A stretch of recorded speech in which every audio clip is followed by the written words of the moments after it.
All right, I am here. Actually, I had to go be a father for a moment, talk to my kids. They were fighting because that's just what kids do sometimes, especially boys. Boys like to fight. All is good with the world though. So let me get this turned on. Get the music or the game sound turned on. Volume's up. Make sure everything's good because I'm kind of rushing to get over here. Yeah, so we are playing on our Elmcreek run still. So get some more Farming Simulator. I just realized I have the wrong thing set for Twitch behind me. So let me fix that real quick. Make sure people know that I am playing the correct game. There's that. And we will change the game title to Farming Simulator. And there we go. Done. That is all updated. Perfect. I'm back here. So here we go. Elmcreek. We obviously have a lot of silage available, although it's not currently silage at the moment. It's still, well, very early stages of fermenting. I believe we have this other field over here to bale up, which we do. So we will get that going actually right now, I think. I don't think we have any active contracts. I think I decided at the end of last episode that I was just doing too many contracts. I want to focus more on my farm and less on contracts. The contracts seem to kind of distract me, slow down the things that I'm doing on my farm. So, more than likely, unless there's just a really just amazing contract that just feels perfect for us, most likely not going to be working on any more contracts. Just doesn't seem like it fits with what we're trying to do. Let me get over here to this other side, and we'll just start going around the loop and baling up some more stuff. But yeah, thanks for everybody who is joining, either on the live stream or on the VOD after the fact. I appreciate all the support and all the, yeah, everything. Really great. Let me turn up that a little bit. A little bit low. All right, cool. We'll get this all baled up and we'll get this processed. We'll have to wait a few months, obviously, but shouldn't be too bad.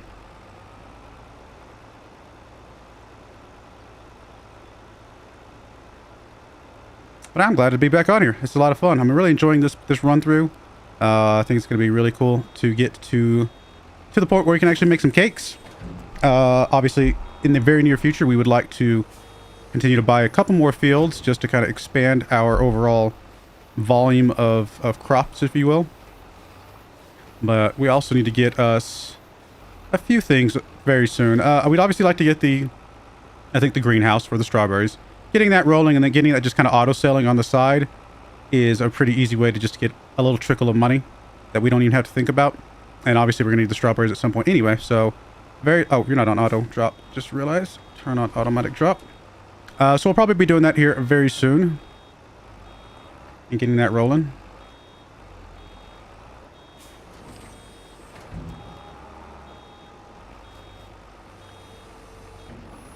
I know most of the people that watch this watch the VOD after the fact, but I do appreciate everybody, like I said. I understand it's kind of late for some people, so but it's that's the thing. It's late for some people, but it's a convenient time for me. So I kind of have to do it when I can do it. I do still have a day job after all, so have to work it in when I have the time in the evenings after I get done taking care of kiddos and things of that nature. But maybe someday I'll be able to do daytime streams. You never know.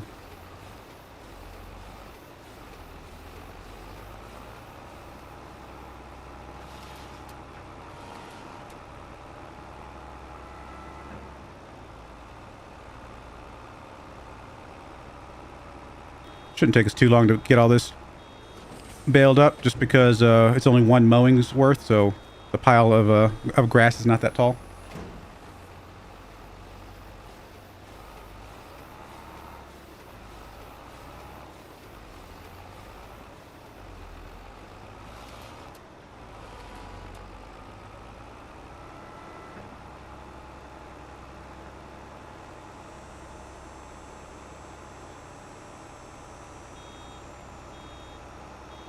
I have a good number of bales here, though. Really good number. We're up to, what, 40? This is the 41st bale just on our field, if I remember that we reset our count over there correctly.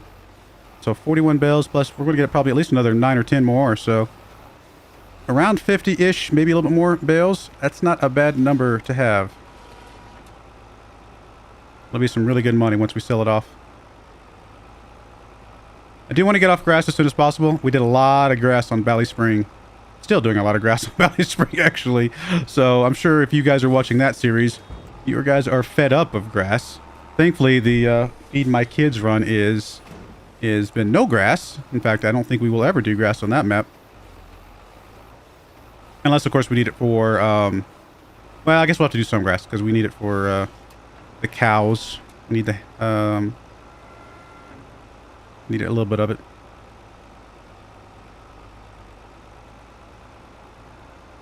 But we're still in the baby food stage on that one. So if you guys are watching that one, hopefully you guys are enjoying that as well. I'm enjoying it. I'm enjoying all the runs, actually. All the different playthroughs. Lots of different activities. There are lots of different things going on.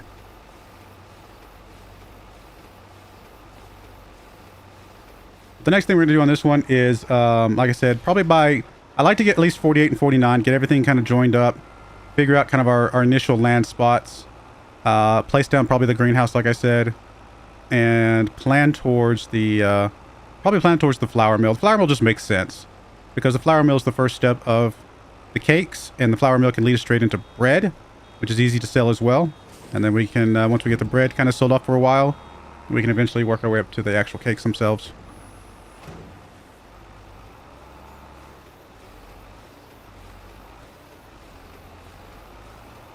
I'll probably keep that front field, 45, 46, grass for a while, actually.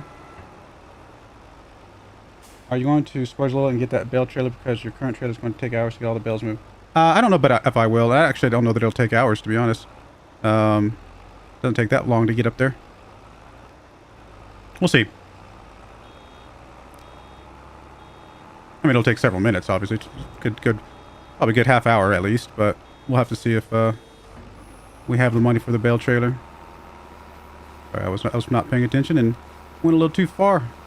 Come on, back it up, back it up. What I get for trying to read text and drive. Even when you're doing a farming equipment, you probably shouldn't text or drive.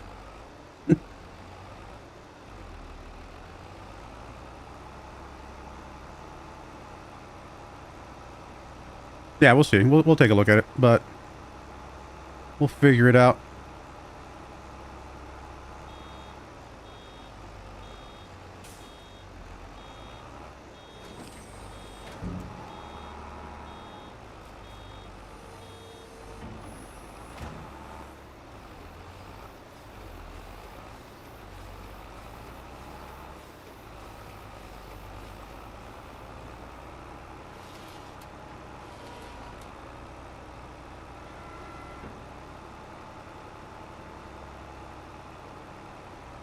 We might just barely miss 50, actually.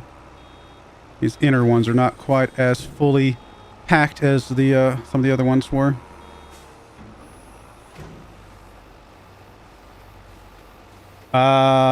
Which one's my favorite? That's a good question. Probably the Feed My Kids one currently is my favorite, but that's just probably because it's new, right? It's just new stuff and kind of an exciting... I kind of like the theme and the story. And it's possible that the only reason that, I mean, Ballast Spring might be my least favorite because it's the older one, right? Like, I like the newer stories and the new kind of excitement of stuff, and that one's kind of been going for a while, so, I mean, it's just kind of, you know, sometimes how it goes. Yeah, we will get not quite 49, so we will just barely miss 50, which is fine. I do need to try to make this corner a little bit straighter here. Why are you... Ah, there we go. Hey, Stormy, how's it going?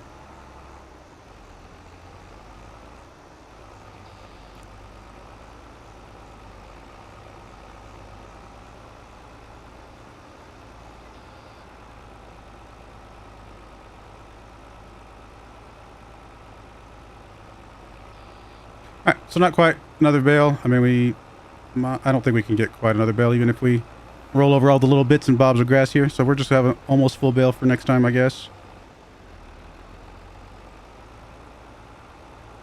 Yeah, it's not worth going around to all that stuff right now. So we're almost full on another bale, but that'll be for the next batch. 48. That's not too bad, especially considering I only did a single mow back there. If we did 3 mows, we'd be 60, 70, you know, bales easy.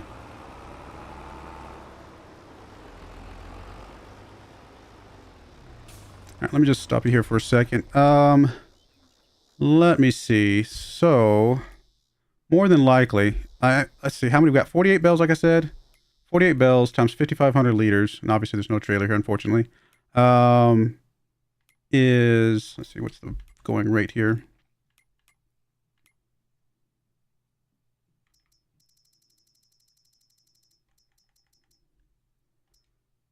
It's hard to say which one's going to be better, biogas or animal element dealer. They're probably going to be about the same, but we're looking for around 190 on the math. Just trying to see how much we're expecting to get here, because that'll help us determine how much we're willing to spend, like on a trailer or something of that nature. So 48 times 5,500, 264,000 liters. That's a lot of liters. If we got max price, we'd get about 50,000 bucks for it. So $50,000 coming our way. That's not bad. There's a pile right there. I guess I could have eaten up, but that's all right. And we'll get it later. The good thing about piles of grass on these fields is that they'll just get collected the next time we windrow. So it's not like we're gonna miss the crops. We're just not gonna get them this time. So 55,000 or 50,000 bucks, like I said, pretty good number. I think the trailers, was it 40 if I remember right? There we go, bale loaders. Which are actually right at fit. Literally, our first harvest would be this trailer. Interesting. Now on the flip side, because I have the auto load mod, we could just grab one of the flatbeds and just run those instead. That would actually work quite well. We're actually never actually used one of these, I don't think.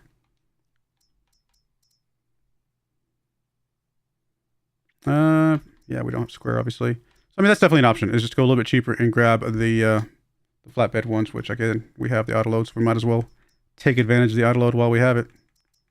Because I'm saying this one right here is a flatbed trailer that would be useful. 20,000 bucks for that's not bad. Yeah, I think that's actually probably a reasonably good idea. And like I said, I've never used this one before, so it'd be interesting to see kind of it in action. I don't know. It probably doesn't hold that much, but it's worth trying. Got the extensions. I don't know that the extensions are necessary. Once you put the bales on there and lock them down, I assume they're going to be okay. Shoo. Why not? Let's go ahead and grab this. I think that's more justifiable. And we'll go from there. But be honest, you love the series and feel your feeds your kids ones, but the Livestream one I feel is taking way too long to develop. It's just super repetitive. I know we're working towards buying a farm at the moment. Just keep doing the same things and it's losing interest in me. I mean, to be fair, I warned that it would be a slow run. So, because here's the thing. People complain about me doing start from scratch runs and then doing it too fast. And then some people like you are complaining that I'm doing it too slow. I will never be able to please everybody. So I just have to play the game the way I want to. And if you lose interest, then I would say stop watching it. And that's all I can say. I'm still going to keep playing it. I'm still going to keep doing it. And I'm sure some people will enjoy it and some people won't. So that's just the way it is. That's the way YouTube goes. Can't make everybody happy.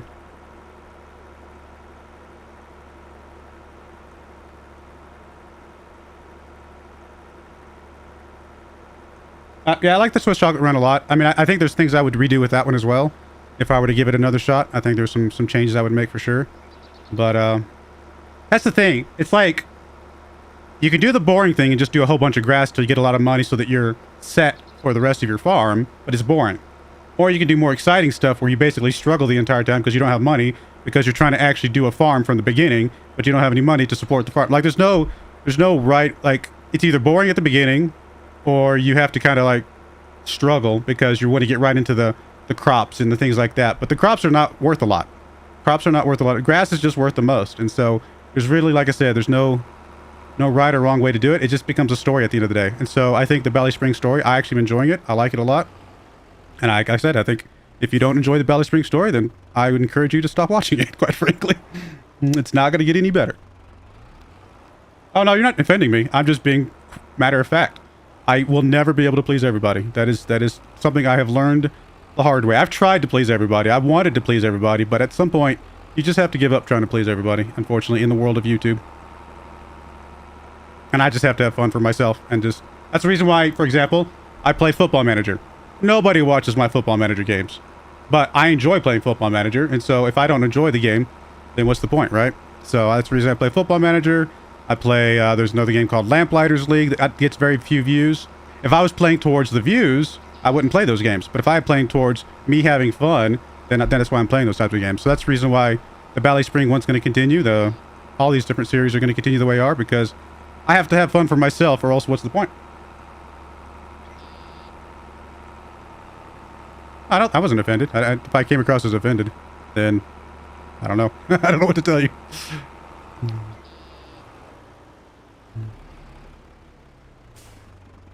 I was wondering how they're going to load these. I thought they might load them flat, but they are going to load them up where they would actually roll away if the cable tie wasn't there.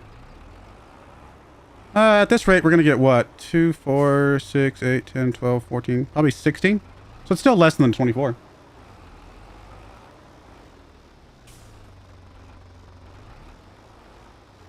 The extension on the trailer might have let me have more. I mean, I definitely would have let me have more if I was loading them myself, obviously, because I can stack them higher. I don't know if it would let me have more within the context of the auto load. I can try it later. We can always add that extension on there later. It won't hurt nothing.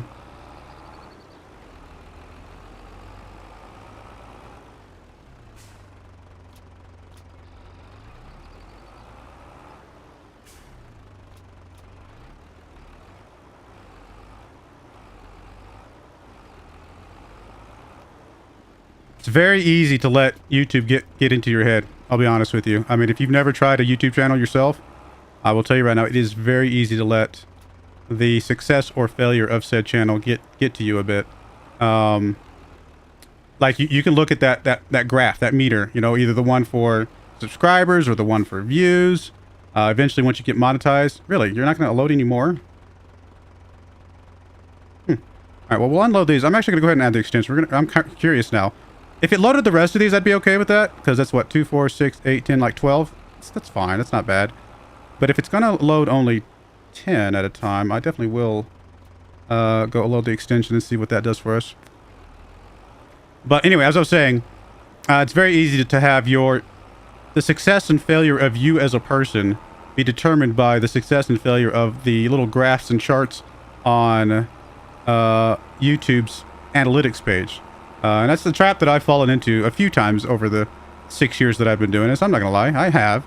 You know, you get that exciting video that comes out. I think my first successful video was one of the Civilization 6 first impression videos. And I got just suddenly overnight, like 10,000 views. And I'm like, where did that come from? I'd had like 5 views up until then. And then suddenly 10,000 views overnight. It was like shocking. And then obviously suddenly I'm like, oh, wow. I finally made it big. Well, that was a lie. That lasted for about 2 weeks and 3 weeks, whatever. And then everything plummeted back down again. And it's like, oh man, I was successful for 5 seconds and then now I'm a failure again. And that's I'm just telling you this, not saying that's how I feel now. I'm just saying in that moment, you know, you feel like, oh, cool, that was finally my big break. And it wasn't, you know, and it kind of gets you down a little bit. And then you try some crazy new idea. I tried to do these strategy guides for Civilization, and those strategy guides took a lot of time for me to work on. I'd spend 20, 30 hours a week on one video, and then it would get no views. And I'm like, man, I felt like that was a really good quality video, and I was pretty happy with it. But it gets no views, and it's like, man, what's the point then? If you're not going to get any views, you know, what's the point? You know, sometimes. So it's taken a while for me to realize that I've kind of just got to give up on looking at the view counter. I mean, don't get me wrong, the view counter is still nice. And it's still kind of it's still something, right? Like, I'm not saying I ignore it. But at some point, you just got to realize either people like you or they don't. And as long as you like yourself, then I guess that's really the most important thing, right? So that's kind of where I'm at now. It's just doing things that I enjoy. And basically taking criticism. I definitely read all the criticism. I consider it. And then, you know, filter it through the idea of, is this valid criticism, or is this criticism that just, you know, doesn't fit me? Sometimes it doesn't fit me. No, I agree. 100% Stormy. I mean, I think, so if I seemed a little turned off, I apologize, Eddie. That was not my intent. I was just stating that it's just, at some point, I've just got to keep doing things the way I want to do them. And it is what it is. Like, I started this marathon run on Civilization 6. Literally in the title, it says marathon. which I don't know if you guys know what the word marathon means, but it means kind of long and slow. And of course, one of the first complaints is, why is this taking so long? And I'm like, literally the title of the video is marathon. What is your definition of marathon, you know? So it's just, sometimes the criticism you get on YouTube is just funny at some point. Because you're just like, I literally told you guys, you know, and I love, my favorite complaint on YouTube is that I talk too much. And I'm like, are you kidding me? You want a completely silent, nothing video of somebody just playing a video game and not saying a word? That's not the kind of video I would want to watch. So I definitely, I don't get the whole you talk too much videos or complaints, because it really makes no sense. Especially when the very next comment is, I love the way that you explain everything. It's like, oh my goodness, you literally cannot make everybody happy, no matter what you try. I mean, some of the most popular people in the world on YouTube, I find to be completely obnoxious individuals as human beings. I mean, I'm sure that as normal human beings, they're probably fine. Like if you talk to them in their real life, as opposed to a persona that they portray on YouTube, maybe they're still okay. But in general, I find the people that are extremely successful on YouTube and Twitch and things like that to be completely obnoxious, and people that I would never... I only have so much life to live. I would never waste a moment on some of the obnoxious people that are successful on sites like YouTube and Twitch. So I guess I've kind of vowed myself to never be... never try to chase views and subscribers by being obnoxious, because it's just not how I would waste my time. I'm not going to waste somebody else's time. And apparently, unfortunately, with the extensions, it does not actually add more capacity. So it is what it is. That's right. And actually, this trailer does not have as much capacity as I was hoping it would. It's still going to be fine for now, but at some point, we probably still need to get the 24 slot trailer, it looks like. Or I just go into the files and edit this trailer and let it know to add more to it, because you can do that. Hey, Sponge Digger?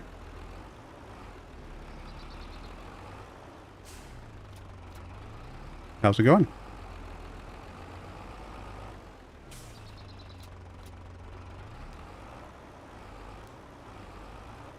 Yeah, I mean, the extension, I mean, is better for if you're like loading your own bells, which again, we've talked about my my OCD about loading bells with with the physics of the game. We've got into great depth about my hatred for the physics of this game. They serve a purpose to some degree, but as far as loading things, so I obviously don't do that. But I mean, this will still be faster than the little trailer. I think the little trailer only holds 4. This holds 10. So that's what, 5 trips? We got 50 bells. That's only 5 trips. That's not bad. We can make this work in 5 trips.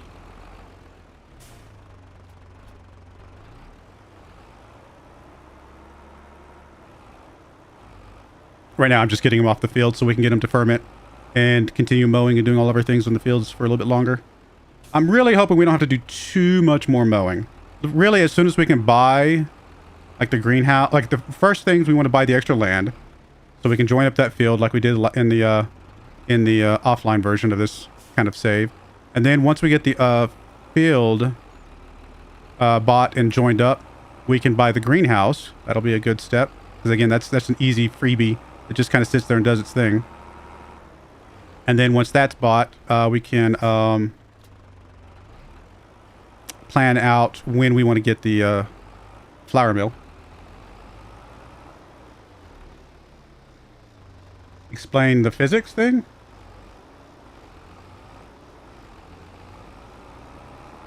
You only have at least one fight with Bear Airlines limited per week. Yes. I mean, the number... bales have... Don't get me wrong, it's hilarious content. If you guys saw me trying to load stuff with a bale trailer, or the bale loader or whatever, it's pretty funny content, because some of the most ridiculous things in the world happen because of it.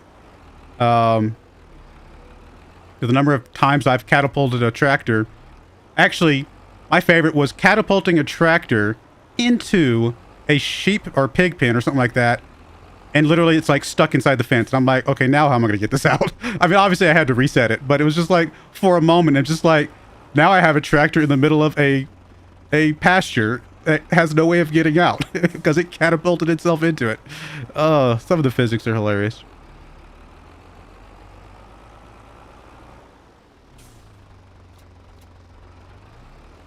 Oh, on the how to fix the thing. Oh, you just...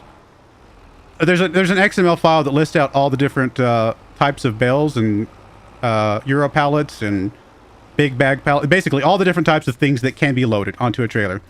There's an XML file that defines all those, and all I had to do was just go trial and error figure it, because I couldn't find the files that actually define them for the new expansion.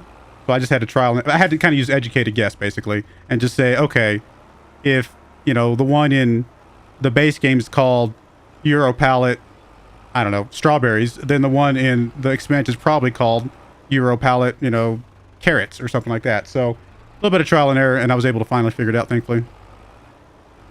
But as far as like, there's also settings for the size and how close these things are. Because as you can see, there's a little bit of gap between these bales, right? You can actually shrink up that gap and define how many bales and how much space you actually have on this trailer. So if I go edit the files, I could actually probably add an extra row onto the back here. And actually, if I were to flip the bales the other way, where they're like the curved part is inward, I could stack them like this one over here. It's got 3 bales on top of each other. So I might, like I said, I might play around with it a little bit, because why not at this point? This trailer can obviously hold more. It's just not currently holding more. So that would also be an option.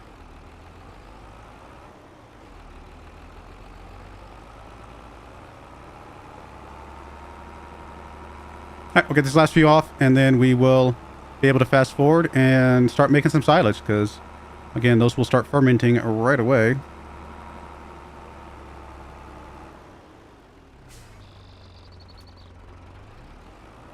I mean, I've showed how to edit XML files in one of the videos before, when I changed, I believe I made, was it chocolate cake or chocolate cereal? One of the two? I think it was chocolate cereal, because I've talked to you guys about how I detest raisins in my cereal. I'm not a raisin person. And the only cereal in the game is got raisins in it, right? So I'm like, no, thank you. I can't make cereal that has raisins in it if I can't eat it myself. So I edited the game files to add chocolate cereal. So you had to actually add chocolate to the cereal meal, along with some of the other ingredients, and spit out your own stuff. So that's one good thing about the production facility, is that you can edit, you know, the inputs and outputs and kind of come up with your own products, which is pretty cool. Might be interesting to come up with a carrot cake now that we have carrots in the game. All right, there we go. That's all the bales. Fields are looking good. 43,000 bucks. Not quite enough to buy this other field yet. So we will wait until we actually sell off these bales, and then we will probably buy that other field 48. Guess I can leave these bales on here, because we're not using this trailer for anything else right now anyway. Cool. All right, so that's good. I think those first sets are already already fermented, right? Because we got these from a contract. Oh yeah, these are already 99%, so that's good. How much is that field? I know we've looked at it before, but it's been a week basically. 49. So yeah, once we sell off the 50,000, it's probably safe to buy this field. I love the fact that this field's more expensive, yet it's obviously so much less useful. I only buy this field just because it's a good place to put some of the buildings and things. But yeah, 49,000. So yeah, once we sell the bales, we should be able to buy that field. Still have a little bit of money left over. But that will be that. Again, let's check. Yeah, nothing there. I mean, we can check the contracts. I just don't think there's any contracts we want to do.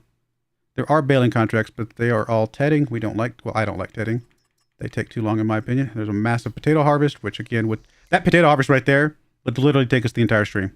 Those potato harvests take so long. They're valuable. They take forever.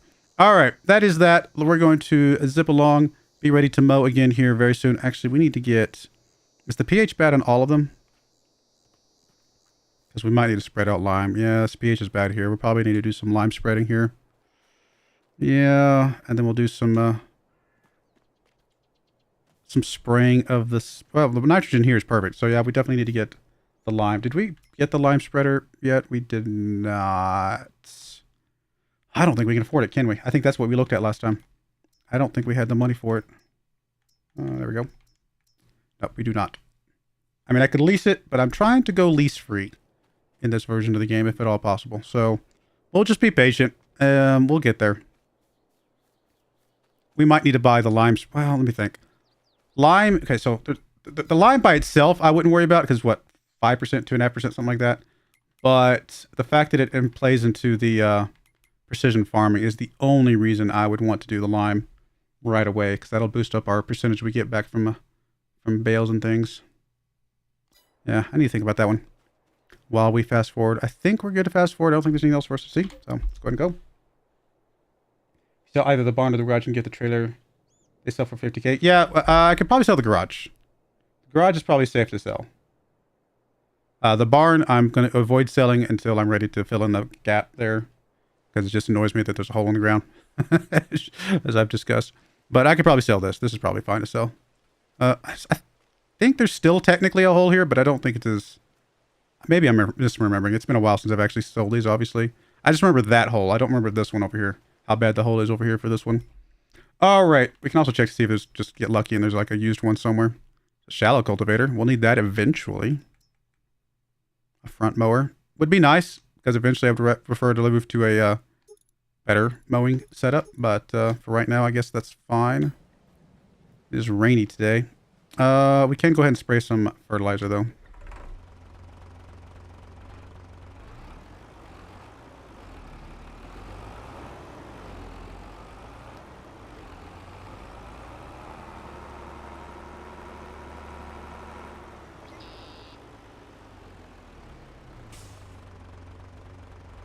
One bad thing about grass is that we never get credit for getting rid of the weeds. I don't think we have credit right now, do we? Yeah, we don't. So we never get credit for getting rid of the weeds because there's never any weeds to get rid of. Now, I probably could just spray weed killer and maybe it would count. But there's no weeds to kill, right? Like it's not actually useful to us.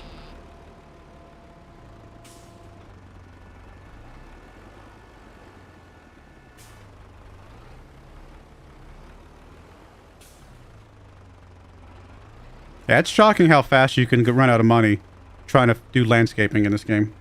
I have spent a significant amount of money landscaping many different times.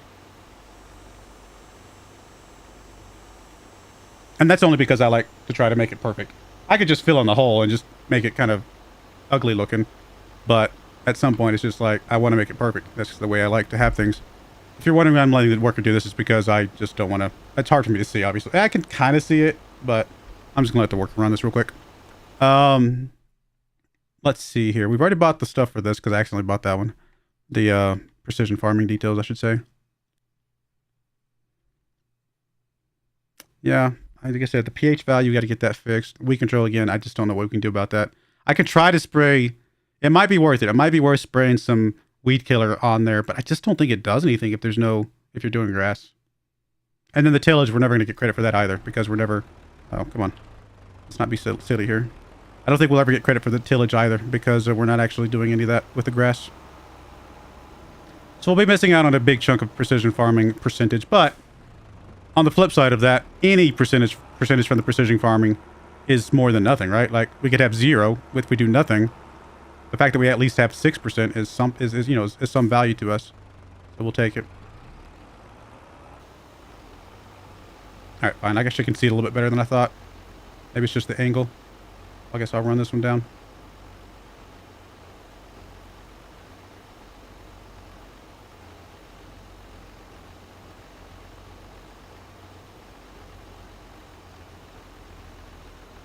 I'm not going to be rolling or mulching. I've decided rolling and mulching are not worth it. They are not worth the price of the roller or the mulcher.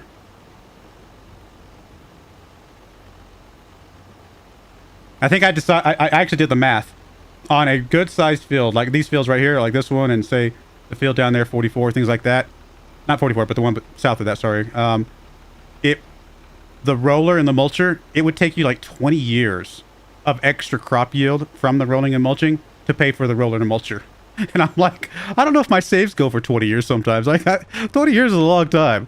That's a long time to like wait for value from something. So it's just not, and then you add in the time that it takes to actually do the rolling and mulching, and it's just like, no, it's just not worth it. Not worth it mathematically. Yeah, there's no, the extra 2% is totally not a value at all.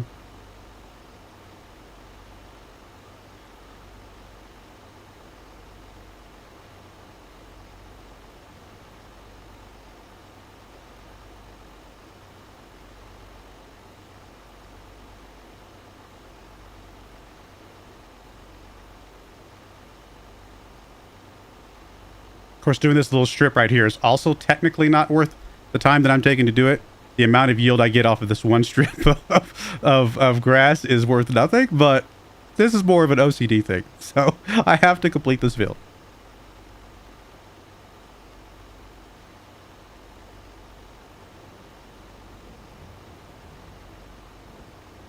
Also, the rolling and mulching is not actually the 2.5% that it says, by the way.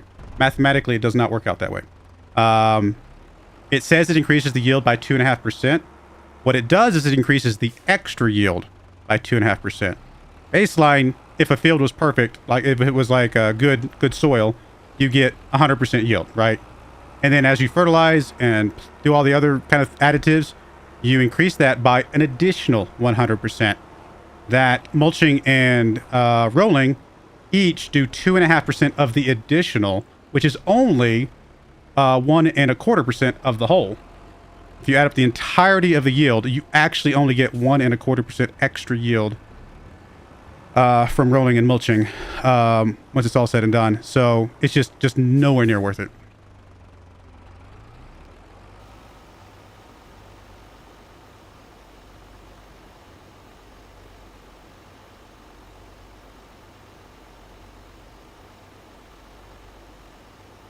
It's a little bit misleading in the description. Is probably the part of the problem.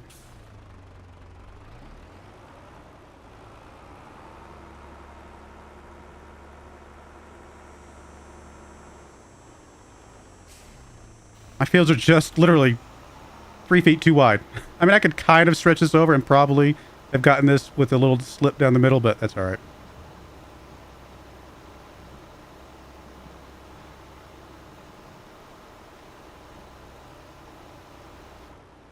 The only time rolling and mulching might be worth it is if you had a ginormous field where that extra, 1.25% on each of them, 2.5% combined, was closer to the value of the, closer to the value of the equipment itself. But then again, you have to factor in the time investment.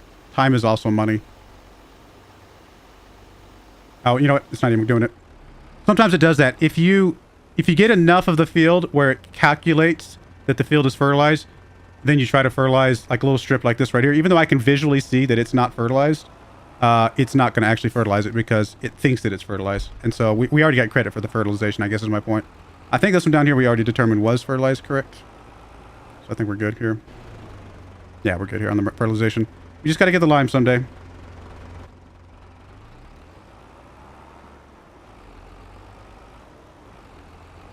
The only reason lime is worth it, again, if a lime is a little bit more of a percentage than rolling and mulching. I think it's 5% by itself as opposed to 2.5% each.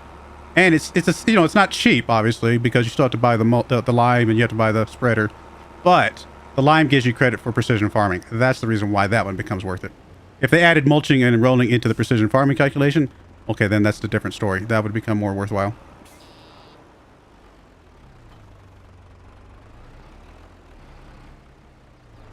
As far as you know, the yield boost from a broken yeah, I mean, fair enough. I mean, it's more equipment to repair. It's a very valid point. Equipment is, it wears out over time, for sure. All right, that's all done. We're all ready to be, yeah, we're perfect on this. It really bothers me about the pH, but we can't afford it, so I just got to ignore it. How are we looking on all this? Probably, I was going to say it's about a third of the way done. It is. Good stuff. And then this, the one up here should be 100%, right? Yeah, these are fully silage. Perfect. So, and what was the month that we were going to sell? We're going to sell in January, most likely, which is coming up. I don't think there's... Oh, I need to check the used equipment.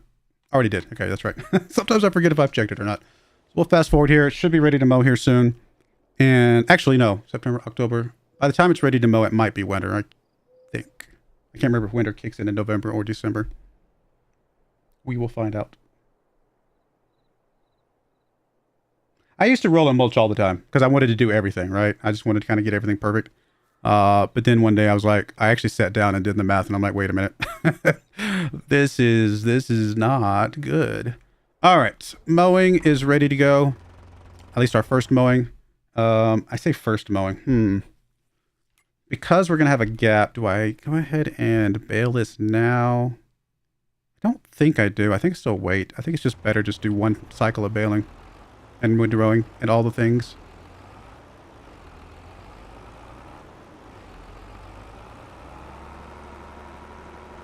Should check the prices, though, to make sure we're not coming up on a good price. Ah, goodness. That is a mulcher. I mean, I suppose if... Oh, sorry. If you had a mulcher like that, I mean, at least that doesn't take near as long, to be fair. That's a mega mulcher.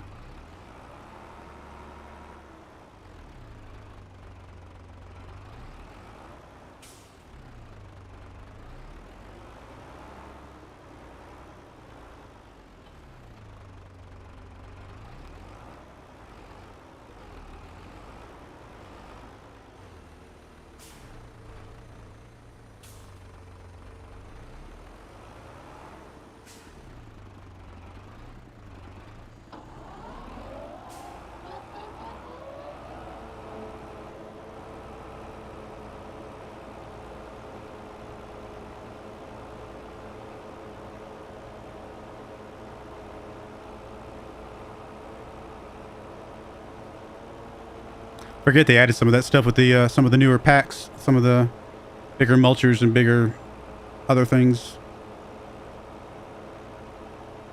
Some pretty big windrowers as well.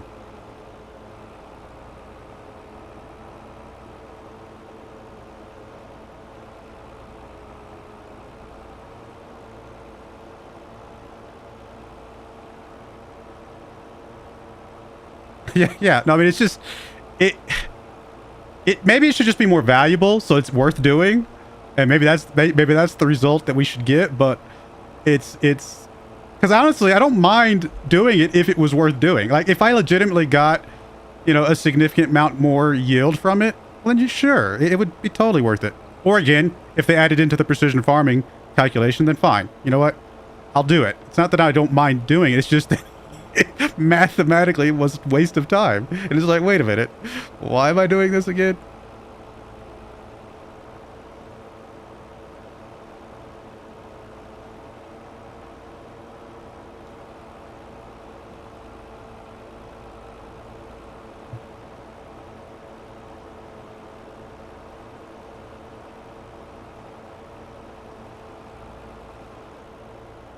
I don't know what they could do though to make it more worthwhile without making it too overpowered, so to speak.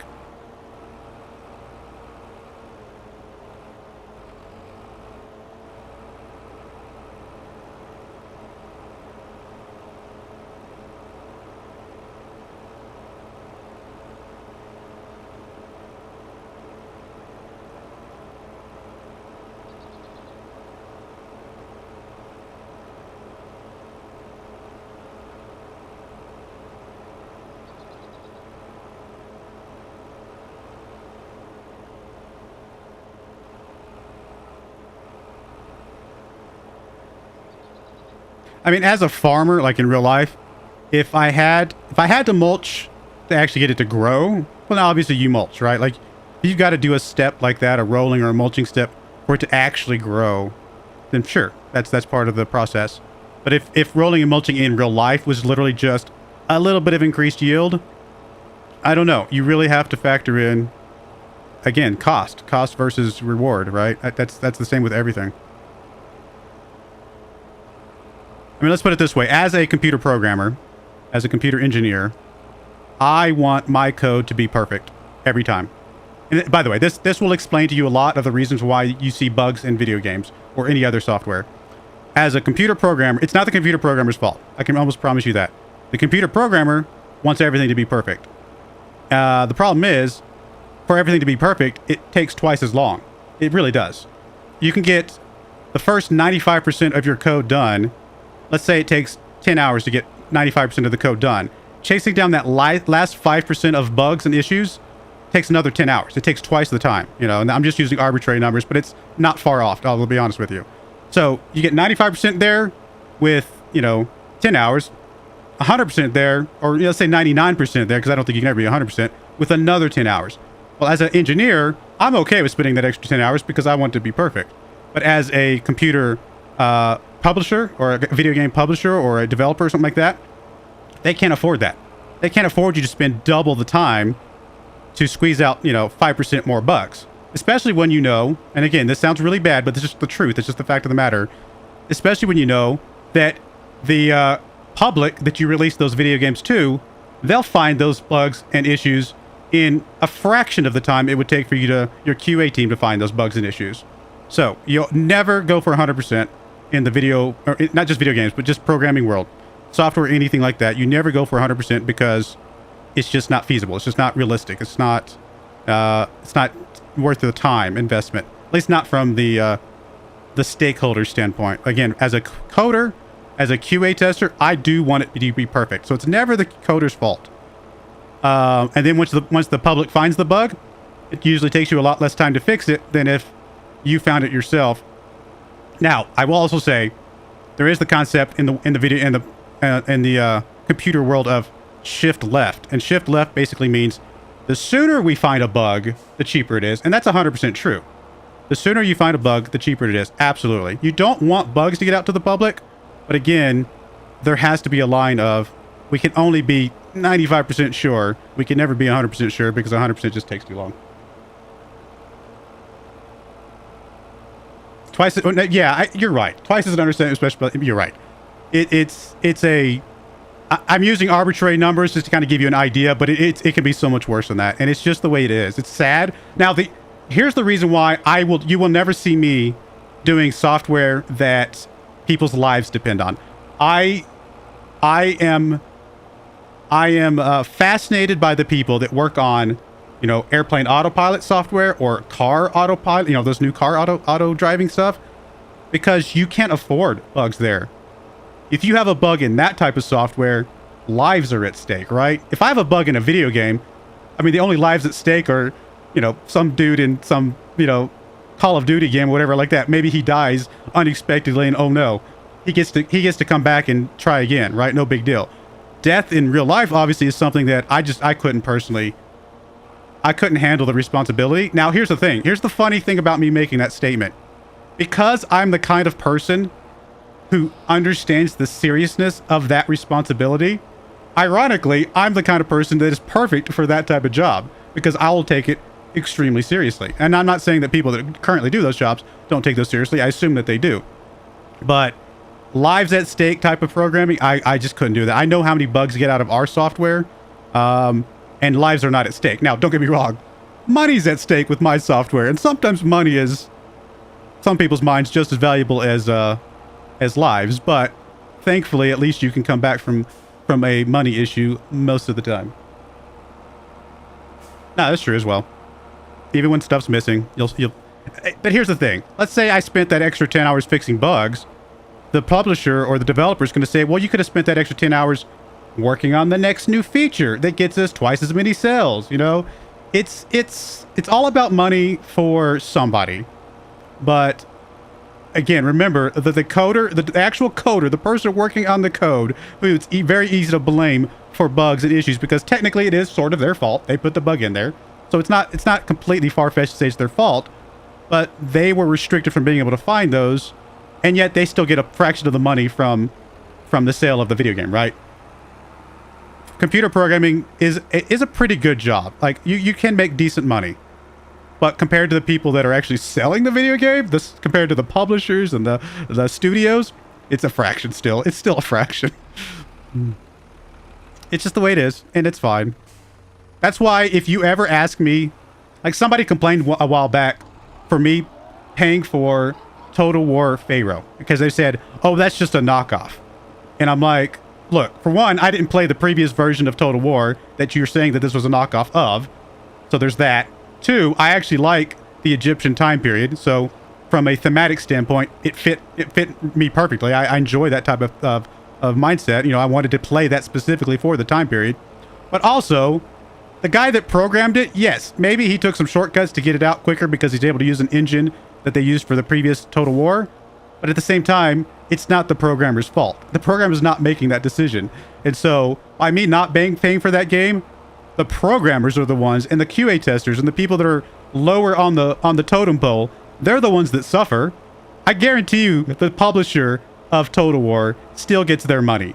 But if they don't make the money from the sales, guess who gets let go? It's not the publisher, it's the programmers. So I know that people hate the idea of pre-sales and all this other stuff. I will never, ever, ever be ashamed of the fact that I don't mind pre-selling stuff. I don't mind paying for early access, anything like that. Anything that gives money, because some of that still has to go to the programmers, and some of that still means that those programmers get to keep their jobs, quite frankly. And that's literally all it is. And so if you're the type of person who doesn't like to pay for that kind of stuff, remember, you're not hurting who you think you're hurting. You're not hurting the publisher. They still get their money. You're hurting the programmer at the bottom of the totem pole. There we go. There's I will get off my high horse now. What can I say? I'm mowing a yard, okay? I've got to have something to talk about. So bear with me while I talk about nonsense, because I'm sitting there mowing a yard. That's why you do public beta testing? No, for sure. Public beta testing is very quick. Check the store again. I think the Kubota DLC should have added the lime spreader. There's like 26k. Did it really?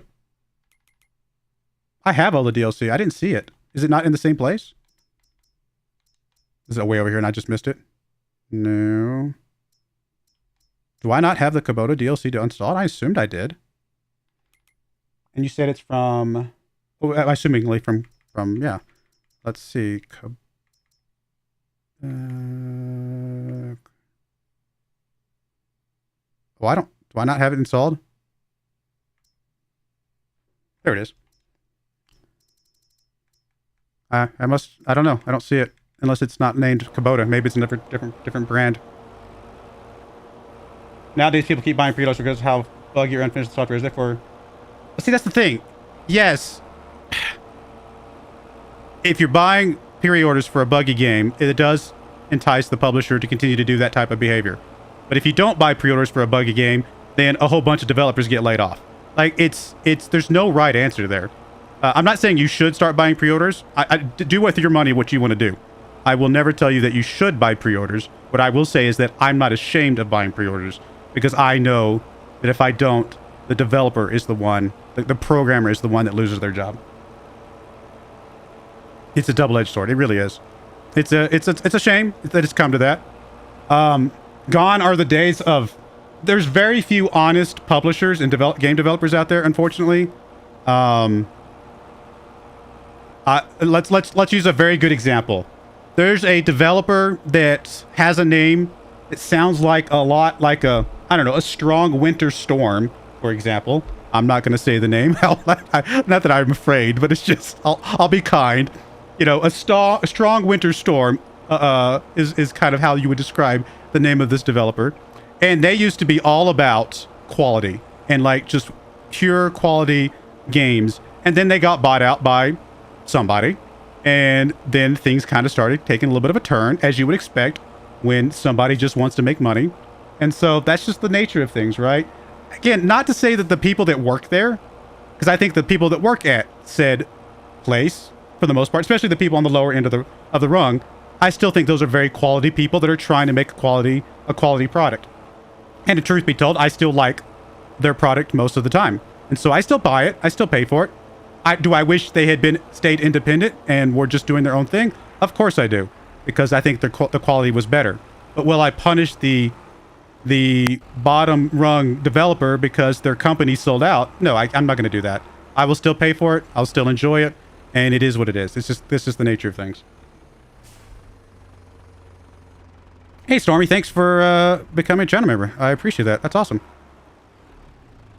Speaking of doing money with what I want to do. Oh, I just read that. It is a Kubota though, but I guess it's a mod separate from the DLC. That's unfortunate. And then I guess the one at the end does not have the... Yeah, the one at the end didn't have the lime ability. Now, I probably could go grab a mod that allows all the spreaders to do lime.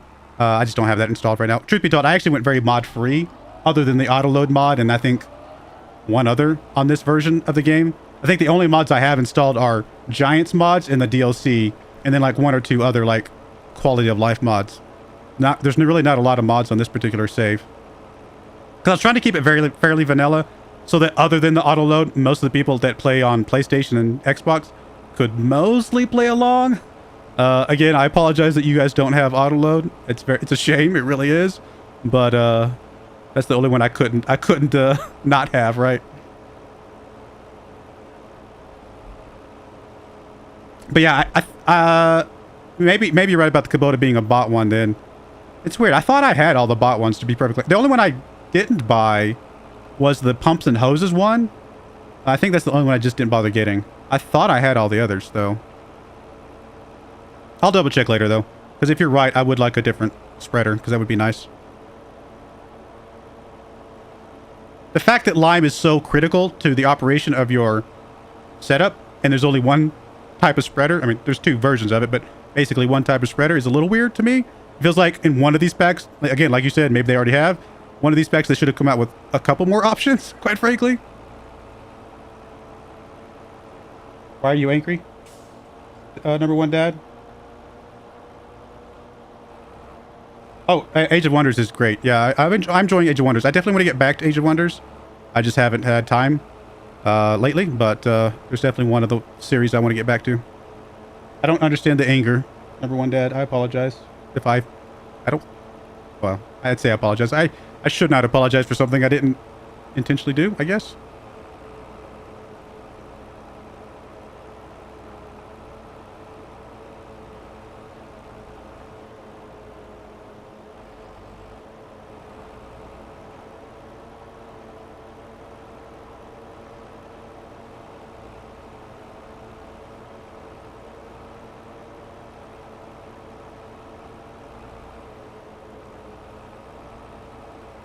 Oh, autoloader. Yes. It should be base game, in my opinion. I've said that before. It should be an option in base game. So that is my stance, and hopefully they add it in to the next version, because why not?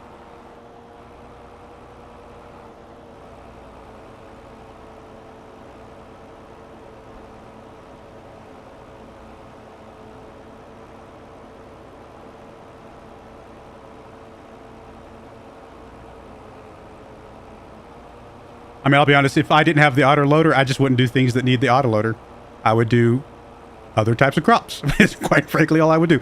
Truth be told, for silage, I would just, instead of baling it, I would probably just put it in a forage wagon. It's not as good. It's definitely slower, but it's still better than me trying to fight with a bale fork and stuff like that. The only time you'll see me fighting with the bale fork is when I'm feeding like animals like one at a time or something like that. Because obviously that's not that bad. I mean, I could pick up one bale and throw it in a chopper or something like that for TMR. That's easy enough to do.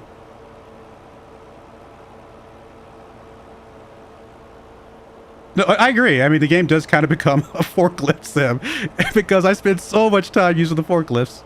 It's embarrassing. It really is. And again, I've said it before. The only reason I'm bad at the forklifts is because I don't use the forklifts. If I practice, eventually I'd get good. But it's just because I've seen people that are really good with forklifts. More power to them. It's just one of those things that I'm just like, I don't have the patience to be good at this. I need to get a better mower. This mower was good for those first two fields. It takes a while longer on this one. I need to get the... It's time to invest in the ultra wide, like the one in front and two in back mower. Nope.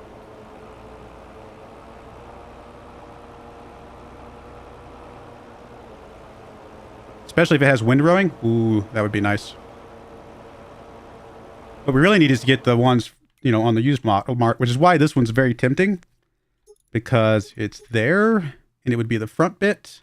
Technically, I could use it with this, and it would save us a little bit of time, because it would do a little bit here, even with this other part back in the back. But, and maybe I should. It's only 8,000 bucks. I actually might go ahead and grab that. It probably is worth grabbing.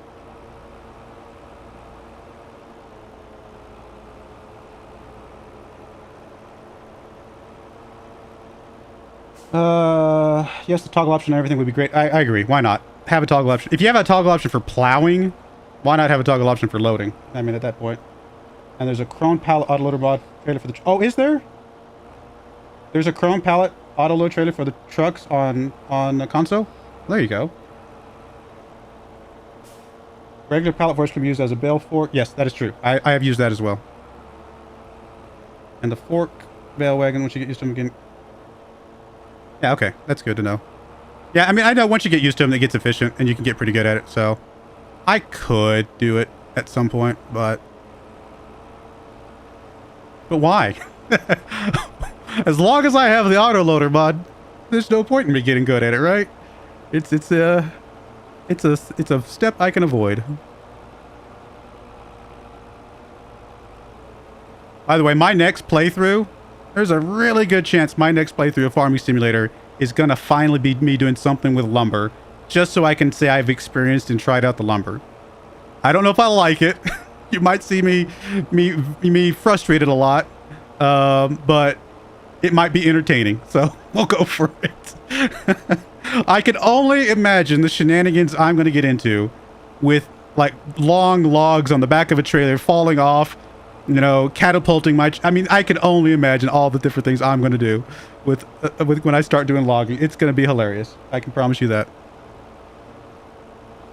In fact, I probably need to put, like, clown music to the back of it, or, like, circus music. Da, da, da, da, da, da, da, you know, something like that. Because it's going to be that bad. I know it.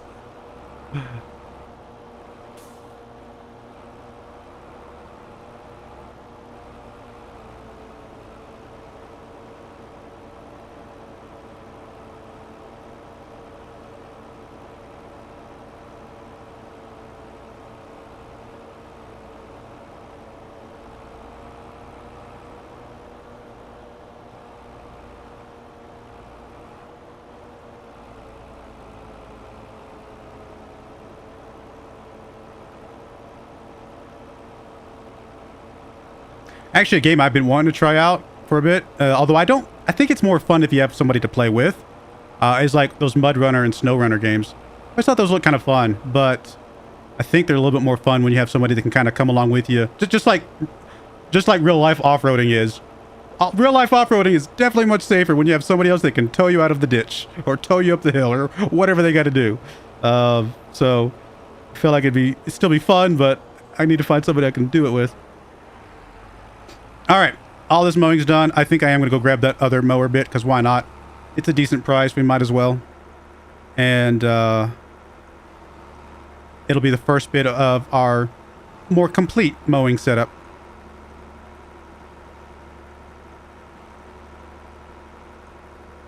Although the question then is, how much mowing are we going to do? Because if we're not going to do mowing forever, maybe we don't need it. That is true. I'm not going to be doing mowing all the time. I mean, I'm going to be mowing on these first two fields, or this joined field right here in front of me. But that's not that bad with this mower right here. It's long and thin, and it's almost perfect. Maybe I do just ignore it for now. I go back and forth, as you guys can tell. Can't wait for the Final Destination remake. Yes, that will be that. Especially with traffic involved. If there's traffic, it's going to be even funnier. You baked cakes while playing with trees. I'm not sure, like, what do you mean? Like in real life or in the game? Because obviously it's both. You can have both. All right, that is that. I think we could sell this building, couldn't we? Because I don't think there's a hole for this building. But I don't think this building's worth anything, is it? Select. Yeah, this one's not worth anything. I am going to go ahead and sell it because I just don't think it needs to be there. And it doesn't, yeah, it doesn't, all it does is leave the question mark behind, which is a little annoying, but whatever. All right, we're going to see what this does. I'm going to see how bad the hole is here. Why not? I mean, we're never... Oh, it's actually pretty bad. That's actually a pretty bad hole. Ugh. How much would it take us to fill that in? We'll find out. Let's find out. I usually use the mouse, by the way, for this. I use the keyboard for everything else, but this is like the one thing I have to use the mouse for. We are going to go ahead and level. I'm going to do a little bit. We got $23,000 to spend. We'll see how much this actually costs us. I'm a little worried. Is it not leveling? Did I not do it right? Oh, I'm going to start from here.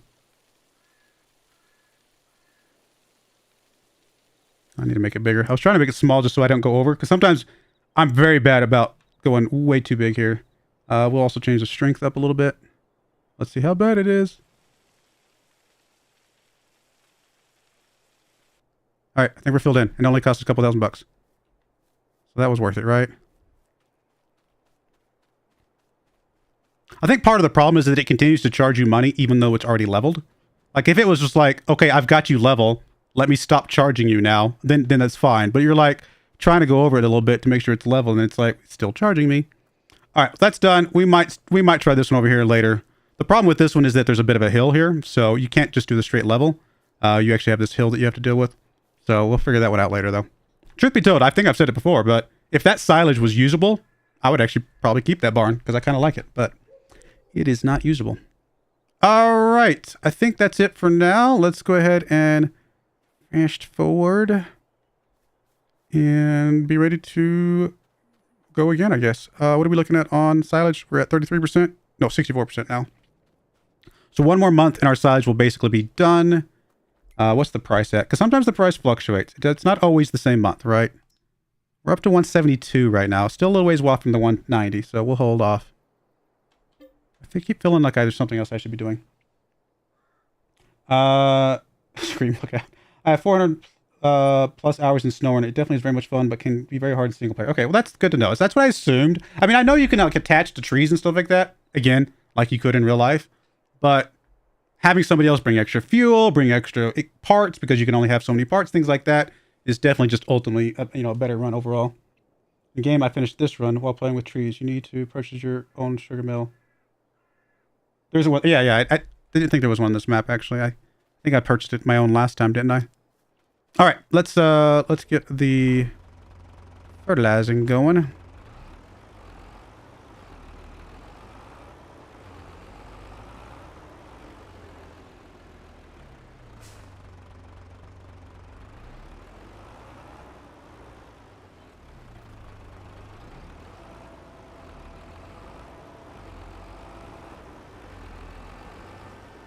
I need to fast forward a little bit because I can't see a thing. It is too dark.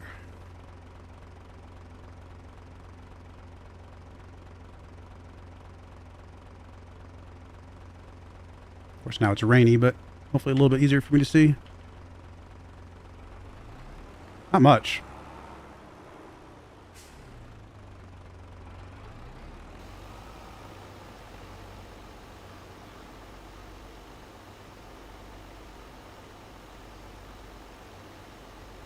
By the way, I've mentioned this before on, I think, some of my Let's Plays themselves, and people were kind of surprised to know that this exists. But if you ever want to make sure you're driving in a straight line, if you look down at the bottom left-hand corner under the mini-map, there's a degrees there, and that actually tells you, like, for example, if we're going to go horizontal, we want to go either 90 or 270. So, for example, in this case, I want to park this at 270, and that's the best way to make sure you're driving in a straight line as possible. And again, unless you're using workers or things like that. Also, if you get really good at it, and I used to know the math, I'm very bad at it now, but you can also use the other coordinates there to make sure that you are the exact distance away from the previous spot to make sure that you're driving in a, you're making your rows the right width apart. That other number is plays into the yards and stuff like that, so, or meters maybe. So those are good numbers to get used to. I just don't remember how to. I don't want to take the time to do the math on the meters sometimes, so I just eyeball it these days.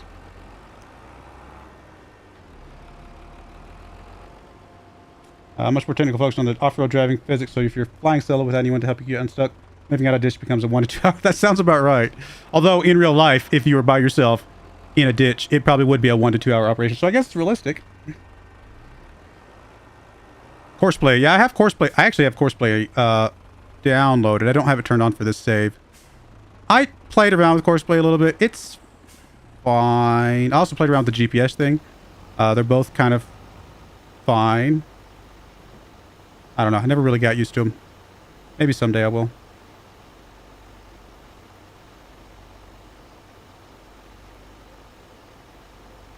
Oh, you're saying by using those, you have to look at those to that is what Courseplay for console is. I think that's what you mean. Because there is no Courseplay for console, so that is your version of Courseplay. I think that's what you're getting at. I think I read between the lines there. I'm wondering, if I run my little weeder over there, over these fields, would that count as... I don't think it would count as weeding. I don't think you can weed grass, but I might be worth trying just to see what it does. The best way to know would be if the worker does it. If the worker will run over the field with the weeder, then it probably is actually doing something. Workers are actually, in the context of not doing what they're not allowed to do and doing what they can, you know what I mean? Like, they're smart in that context. Sometimes they're really stupid in other ways, but they're at least smart in letting you know, oh yes, I can do this activity.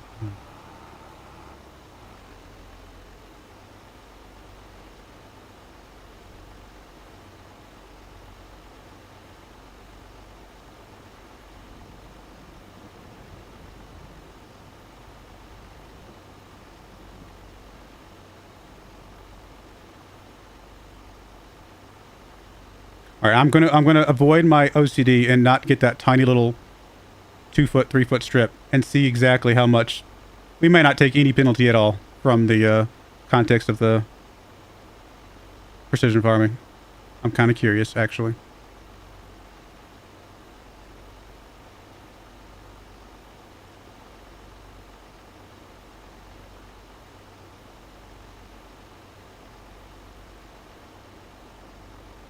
I feel like if it's raining, it should like clean off your tractor for you. Just saying. My tractor should not be completely filthy if it's been raining all day. I mean, I guess there's still mud, so I guess parts of it would definitely still be dirty. That's just the top. The top should be clean at least. Alright, I'm gonna try this thing. I don't think it works. Oh, I forgot to fertilize the other field. I'll do that in here in a second. The big one, 47. Unless it's still got enough fertilizer on it. It actually might have enough fertilizer still, because it was technically over-fertilized when we started. Now, obviously, I don't want to reseed. I just want to... So I'm not going to turn anything on. I just want to see if this will actually run. I don't think it will. Now, it's possible herbicide would still work, because I think you could spray anything. Even before... I know you can spray anything before you have weeds, so it's actually possible that would still work.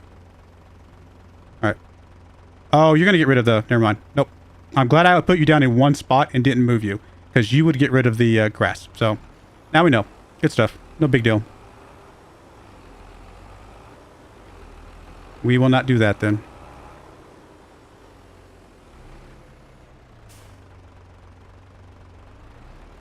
I mean, I kept this so that we could seed again later, but honestly, we might not be seeding much. I guess we'll seed 48 if we're going to keep doing grass for a little bit longer once we buy that one. Technically, we can afford 48 right now. It is an idea. All right, let's check some. You are perfect. Okay, so yeah, we're still good on the fertilizer for at least one more round because it was over-fertilized to begin with. Do I want to buy 48 right now?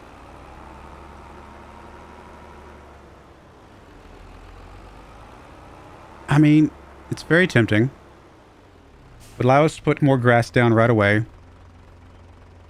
I mean, I'm not going to do anything with the sunflowers, obviously, because I don't care about the sunflowers. I know they're ready to harvest, but I'm not going to do anything with those. I'm just going to plow them under. We still have the plow, don't we? Yeah, we still have the subsoiler. So, I think we should. Because we're going to get a lot of extra grass off of that. And what else are we going to buy, right? We have no other purchases in mind other than the lime. And our first selling of our silage should get us enough for the lime as well. Yeah, I think we should. Because again, we have no debt. So that's the good thing about having no debt. It means that when I have 61,000 bucks, I have 61,000 bucks. I can spend that down to the bottom and know that it's all good. So I think we go ahead and grab this. 49,000 bucks. Yep. It's actually a really good field. 113% expected yield. It's a very good field to have.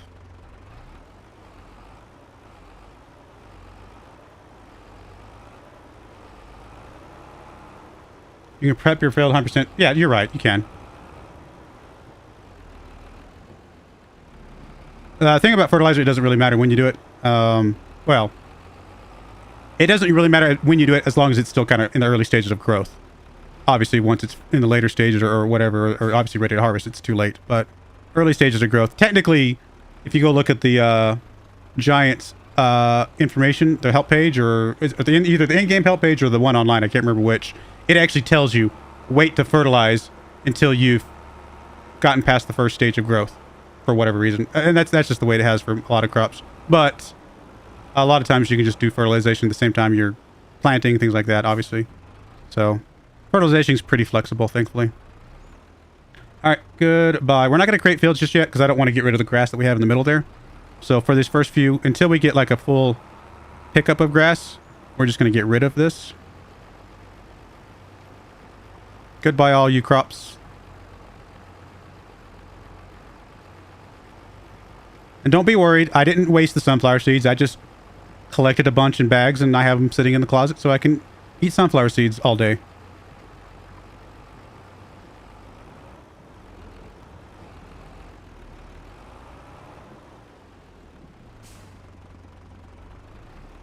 Actually, I don't eat sunflower seeds that much anymore. I used to eat sunflower seeds religiously, like all the time. It was my smoking habit, if you will. I mean, I never smoked a day in my life, but it would be the thing that I would do with my fingers and whatever. Like people like to smoke because it's something to do with their hands, and it kind of keeps them busy. That sunflower seeds was my tick, if you will, my thing. And but I haven't actually. I actually haven't had eaten sunflower seeds in forever now. How much protein do sunflower seeds have? I know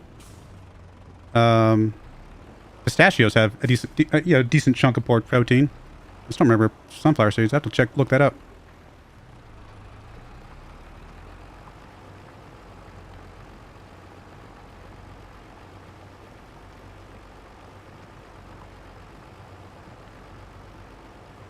Well, our little empire is growing. We're getting there. As soon as we can afford, like I said, as soon as we're ready to join up these fields, we will probably chop off the top of this field. I'm not going to do it yet because there's no reason to just yet. But I will, same thing as I did in the Let's Play. I'll probably just chop off the top of this field, make this one big long rectangular field, and we'll have a place to put some buildings and things. Oh, sunflowers for potato chips. There you go. Yeah, I forgot that you can do all the different types of oil for the potato chips. I'm looking forward to doing that in my Feed My Kids run. That's going to be fun. An actual use for the oil. I like that. I'm glad they added that in.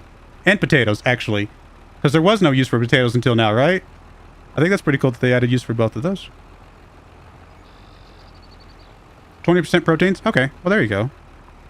Yeah, I might have to get back into the habit at some point. I just enjoy sunflower seeds. They're good.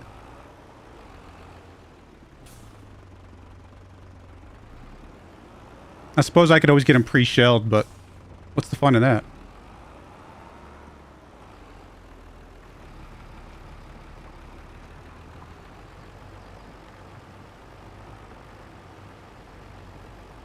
I'm terrible drawing a straight line, apparently. I'm not sure why.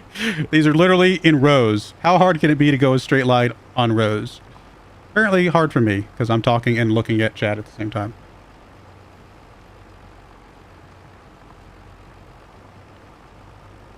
Oh, I just realized I made a line there too. I'm gonna fix this because obviously I need to drive better here. I could also just turn on the worker and be able to pay attention to chat, I suppose.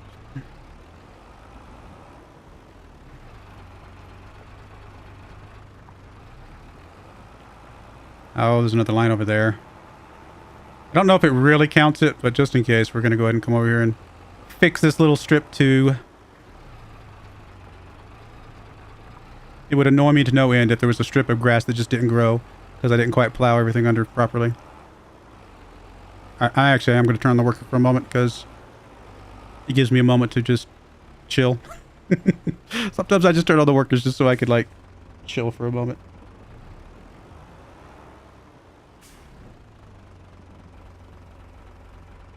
Yeah, they take a while to eat. So by the time you've actually spent some time eating them, you probably have eaten not a lot, right? Like chips, you can go through an entire bag, you know, in one sitting, whereas sunflower seeds, it'll take you a little while to kind of go through a good number. I guess it's the same thing with pistachios if you're shelling the pistachios yourself. I mean, to be fair, it's the same thing about any type of nut or anything like that you're having to shell yourself. I mean, look at walnuts and pecans. If you're having to shell those yourself while you eat them, it's going to take you a while. I like pecans too. I'm not as big a fan of walnuts, but I mean, I'll eat them in things, right? Like in Christmas candies and stuff like that if they're mixed in, but like I'll just eat pecans by themselves for whatever reason. And then peanuts, I'm technically allergic to peanuts, even though I still eat them. Not that kind of allergic to peanuts. big giant asterisk. I'm allergic to the sulfur in peanuts, not the peanut itself. So I don't have a peanut allergy where I'm like, oh, gotta find an EpiPen, whatever. So I much respect to people that have that. I feel bad for them because they're missing out, right? Like people that have actual allergic reactions to peanuts that could kill them, that is so sad. I can't imagine that type of life, and I feel bad for them. But I don't have that type of allergy. I have an allergy to the sulfur. That same thing with eggs. There's sulfur in eggs and beans. I'm allergic to the kind of the sulfur part of all three of those. I still try to eat them sometimes, but I just kind of get a little bit sick in my stomach, and I can't eat a lot usually. But I do eat peanuts in, like, obviously Reese's and Snickers, things like that. So it's like small quantities of peanuts, I guess. Thankfully, most other nuts and things like that, I guess. I actually don't even know the contents of most other nuts. I don't know if do they have sulfur just like that? I guess peanuts and beans are both legumes. Is that the way that's pronounced? I don't know.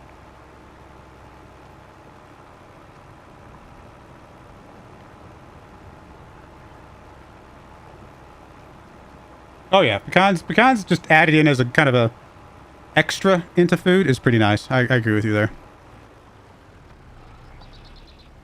I guess the pecans I used to eat growing up was because my grandparents had like pecan trees, so we could just go get free pecans, right? So those are the types of pecans that I ate growing up, is the free ones. Obviously now if you go get them from the store, they're not free anymore.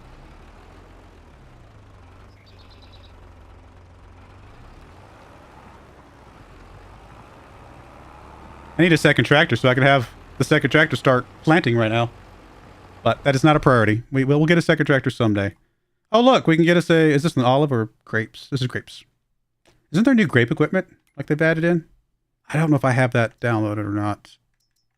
Grapes. That's not going to be here. Let's go look. Yeah. Yeah, there's a couple new ones. Ooh, that one's actually right down the middle. That might not be bad. I guess this one's technically down the middle too. It just looks different. That one just looked a little bit more offset from that first angle, but I guess they are all down the middle. It's interesting though. I don't know if any of these would be better. I've told you guys about my problems with the grape stuff. It's trying to focus on driving down the line gives me a migraine in a weird way, and I can't explain it. There's olives as well. I thought there was like even more stuff than this. Maybe I'm misremembering. And there's grape technology here. Yeah, I must be misremembering what else they added in. That's all right.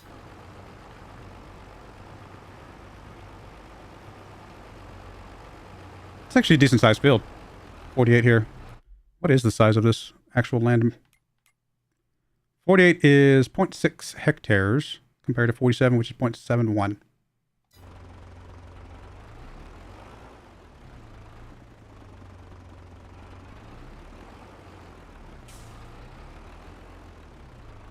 And once we join this to 47, it'll be a nice size field, about the size of 50 there. How much is 50? 50 is obviously another... 50 is probably about as far as I would go with this farm. I don't think we're going to make this massive. We don't need it to be massive to get to cakes. We might get down to 50 just because it would be just enough extra kind of give us a... You know, we'll have to see how many crops we're actually going to need when it's all said and done. But that wouldn't be a bad kind of little farm there.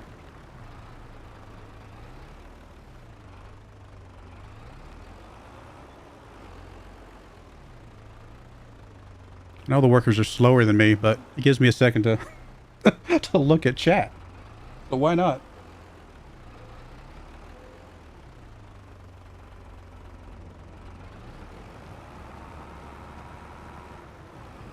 Still doing double streaming to YouTube and Twitch. I mean, Twitch is nice. I don't get nearly as many views over there, obviously, but that's okay. I mean, it's not a problem. Truth be told, I'd rather you watch on YouTube anyway because I can monetize YouTube. I can't monetize Twitch yet right now. But I'm trying to like spread out a little bit just to try to get a little bit more like audience, because you never know if somebody joins from Twitch and then goes look at the YouTube channel. So it's kind of one of those things, trying to figure out the best way to expand the channel with minimal extra effort, because I don't have a lot of time for extra effort with my life, my day life. I will say this little tractor has worked out quite nicely. It gets the job done, doesn't it? It's not very big. There's not much to it, but it definitely gets the job done. Did we buy this one new or used? I think we bought this one used, right? Yeah, we had to have. This is only our 5th live stream, which means this has only been... This, at the end of today, it will be 15 hours, and this thing's got 25 hours on it. So yeah, there's no way this was new when we bought it. I have never played one save game until I bought all the fields on the map. No. The closest I've done is a multiplayer map where I bought... I mean, on the most recent multiplayer map, I bought all of this over here, including 25. So I bought, you know, a pretty sizable chunk. But on Farming Simulator 19, there was a map that we bought like half the map, I believe. We had owned half the map at that time. But obviously, multiplayer maps are just easier to kind of get done all the time. Because the good thing about multiplayer is that you just... Oh, stop, dude. Seriously. You don't do that field. That's not ours. The cool thing about multiplayer maps is that you just set up a server. And, you know, most of the time we would play together, right? We'd be playing at the same time. But let's say I had some time one afternoon, you know, when my buddy was not available, I could jump on the server because it was always running. Like, it was always available. And so I could jump on the server and I could do a few things. And then he'd log on later. He'd do whatever else needed to be done, you know. And so there's always time for us to, like, get stuff going, right? Like, there's always something happening. You get a lot of stuff done when you have more than one person on Farming Simulator. I highly recommend. If you have not tried out multiplayer, even with just one other person, I very much recommend it. It's a lot of fun.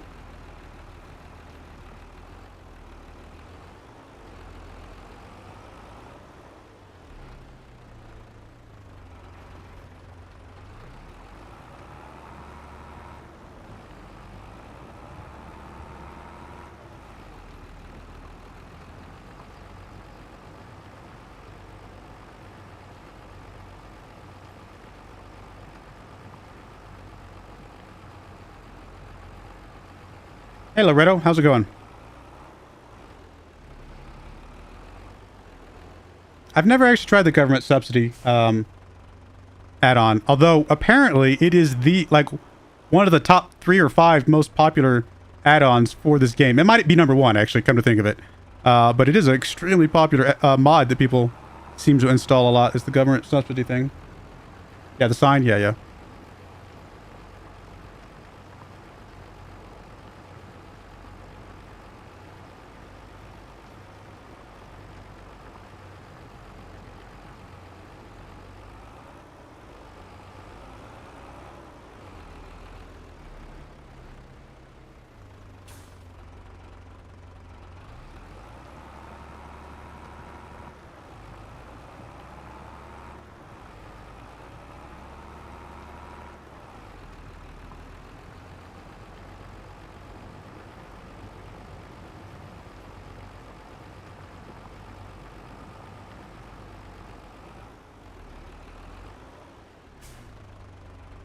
Yeah, no, I agree. I kind of... I could see why some people might like it just to kind of get into the game and have fun. Like, if you want to play just a game for fun and just not really stress the money that much, then yeah, the government subsidy thing probably is a perfectly logical addition. Just to... It kind of turns the game, into my mind, more of a sandbox, right? Because in sandbox games, you're not playing the game mechanics. You're just building whatever you can dream of, right? It's just it's a building dreamscape, right? Which I think is perfectly fine. That's a perfectly acceptable way to play Farming Simulator, in my opinion. That's just personally, I haven't gone that route. You know what else is something you can just place that makes a good chunk of money a month? A windmill. Windmills are actually really nice. They're a good way to just plop down and have some money coming. And you know what? I probably should have started this game with a windmill somewhere, because it's just a little extra money that just trickles in every month. In fact, how much does it cost? I mean, it takes a while for it to pay for itself, don't get me wrong, but it just sits and does it, right? They're under production, right? That's not that bad. Little solar panel. Now the money's misleading over there, because I don't think you, if I remember right, you don't quite get that 648 bucks. Let's just for fun, just because I'd like to prove that we actually get a little bit of something for this. Plop one of these down somewhere. Where do I want to put this? Now I think these do actually need sunlight. Like these solar panels are actually, and of course plopping it down in the middle of the rain is a little silly because it's not actually gonna produce much right now. I'm trying to think of where we could put this that it would like get a reasonable amount of sunlight. Can I put it like right here on the corner? That would be pretty decent sunlight pretty much the entire time, right? I'm sure my neighbor will be okay with me putting a solar panel literally right there covering his yard. I don't know, why not? We'll put one down. Again, in the rain, it's a little silly, but we'll go for it. I actually, good testing stuff where you committed on the proper save and only way to... Yeah, for sure. It's a good way to test stuff, 100%. It's a free play. And there's, again, free play, it's a perfectly logical way of playing games like this, is free play mode. Because sometimes you just want to have fun. And I kind of did the same thing with my pig save, although maybe a little bit excessively, in the sense that sometimes you just want to play with the big equipment. And it takes so long to get up enough money to play with the big equipment that you're just like, you know what? Let me just not care about money this save so I can play with the big giant equipment.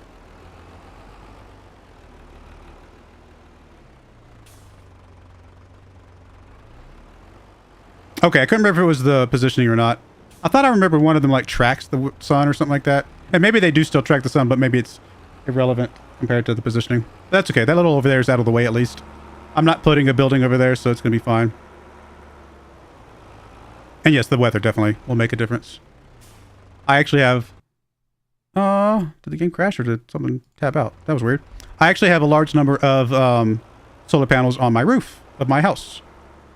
Being in the state that I live in, it is one of the most sunny states in the United States. And it makes me a lot of... Well, I say it makes me a lot of money. It basically means I don't pay an electric bill. Which is surprising considering how much money... or how much I put into... like, I have multiple computers running all the time, things like that. The fact that I can have enough solar panels on my roof to cover all my computers and TVs and all my kids' things is impressive. Alright, we'll get this planted. And... we'll have another field. We'll be good.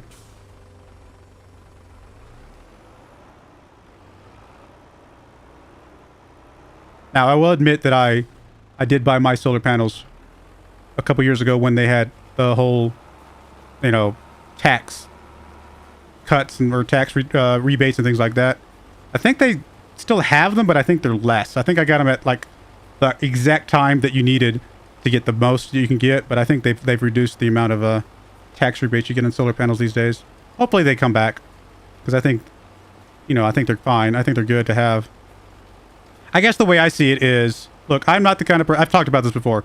I'm not the kind of person who would consider myself a tree hugger. I don't care, like, if we use our resources for things, right? My computer has so many valuable materials and minerals and things like that in it. How could I mean, it is what it is, right? I don't want to abuse our environment, and I love the environment. I like going out into nature, so I love the idea of having, you know, set aside land for parks and things like that that you can know that are always going to look nice. I think you should replant trees after you chop them down, but I'm okay with chopping them down in the first place. But as far as solar panels, my roof is just sitting there, literally getting sun all the time. It seems logical to me to put a solar panel on my roof, you know, if the price allows it, because it's literally just there. It's space that, you know, might as well. And it's on my roof, so I don't really see it that much, so it's not like it's that much of an eyesore. Whereas, you know, sometimes solar panels and windmills out in, you know, some land somewhere, sometimes people consider those eyesores, but on my roof, it's literally just, it's a roof. It is what it is. Well, I can't see the line here for some reason.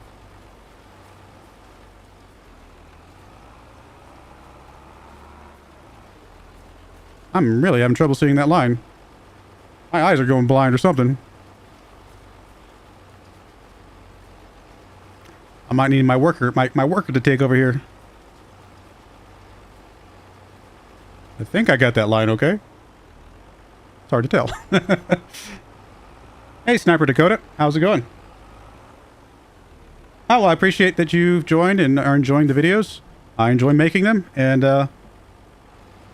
I mean, hopefully you're able to learn from all my mistakes, because I make plenty of them. But hopefully, as I've learned, you know, you can learn as well.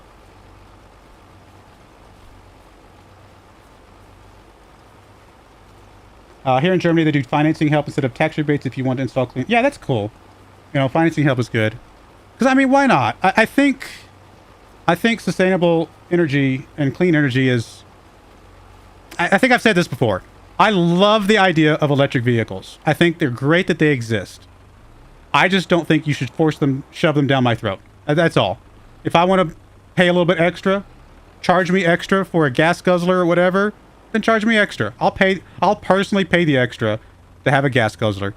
But, you know, for me, most of the time, an electric vehicle is just not feasible. It's not a reasonable choice for me.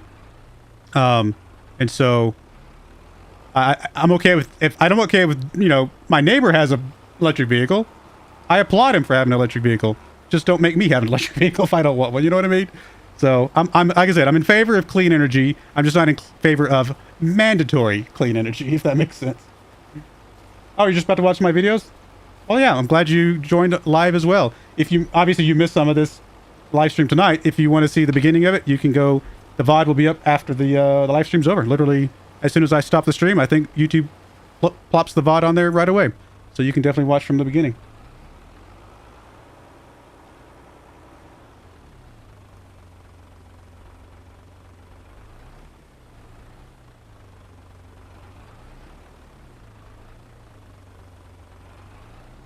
What I actually think would be cool, a cool source of clean energy, if we could figure out how to make it safe, would be hydrogen vehicles. Problem is that you're driving around in a bomb. You know, I mean, hydrogen is, if I remember correctly, is significantly more explosive than just gasoline by itself.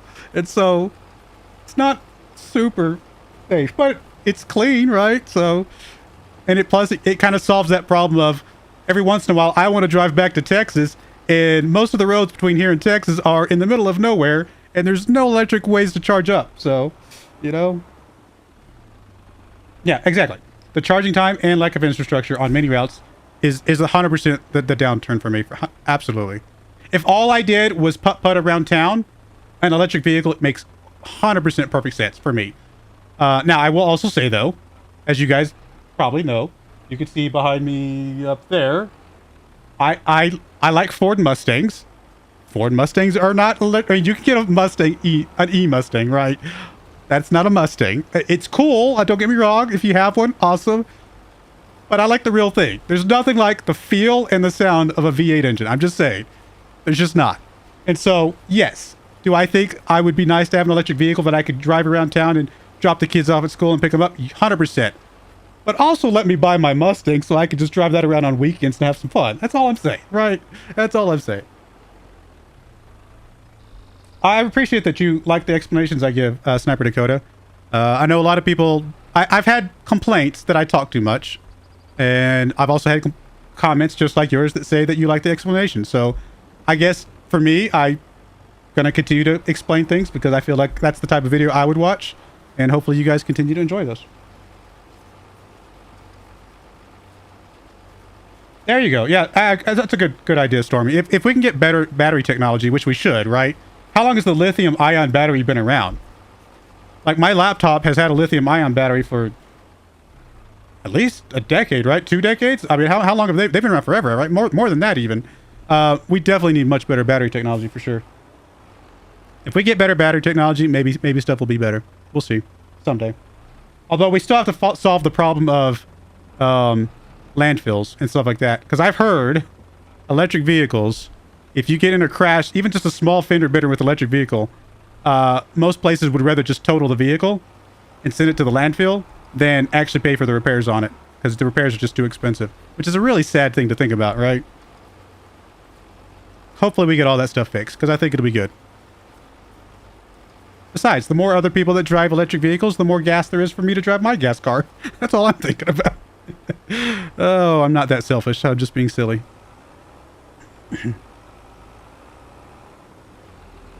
I'm waiting for the solar-powered airplanes, right? Actually, there is a solar-powered airplane that does exist. Actually, I think it stays in orbit all the time, doesn't it? It's maybe not. Maybe airplane's the wrong word. There's a solar-powered flight contraption that I think stays in perpetual orbit, or not orbit, but perpetual flight. But obviously it goes really slow. Like, it's like just cruises around. I forget what it's called. I remember seeing an article about it years ago. But obviously in our actual flight, I don't see that going electric powered or anything of the sort anytime soon. Airplanes are just too important to our world today. Smile per mile factor. There we go. Quit building the car around the battery and make them easily changeable. There you go. That's an interesting idea. Although you say that, I mean, the cell phones have gone the opposite direction. It used to be that you could pop the battery out of your cell phone and replace it anytime you needed to. In fact, there was a time where I had like a backup battery for my cell phone, and I would just, oh, my battery's low, let me just swap it up, put the other one on a charge or whatever. But nowadays, they lock that stuff away tight. You cannot change the battery on your cell phone. All right. Hopefully someday technology will catch up with our desires. What was I doing? We just planted. Was there something else I needed to do over there? I think we got fertilization still over here, right? Because I think the crop that we plowed under counts as a couple cycles of fertilization, right? Oh yeah, we're way over fertilized here, so we'll be good for a while. That'll be good for a while. Cool. All right. Well, then I think we're good to fast forward. Check the used equipment one more time. Yeah, it's just the grape stuff. We'll check the price of silage real quick, just in case I missed something. Ooh, it's up there. Theoretically, December is better. Now, if December gets over 190, I don't think we wait till January because I'm not gonna risk it. But if December is still low, we might wait still for January. It's very likely that November could be the new high, though. It does happen sometimes. The month doesn't always stay consistent. It can change from time to time. All right. Was there anything else I need to do? I get talking sometimes and I forget where I'm at. I think we're good. What's my favorite thing to grow?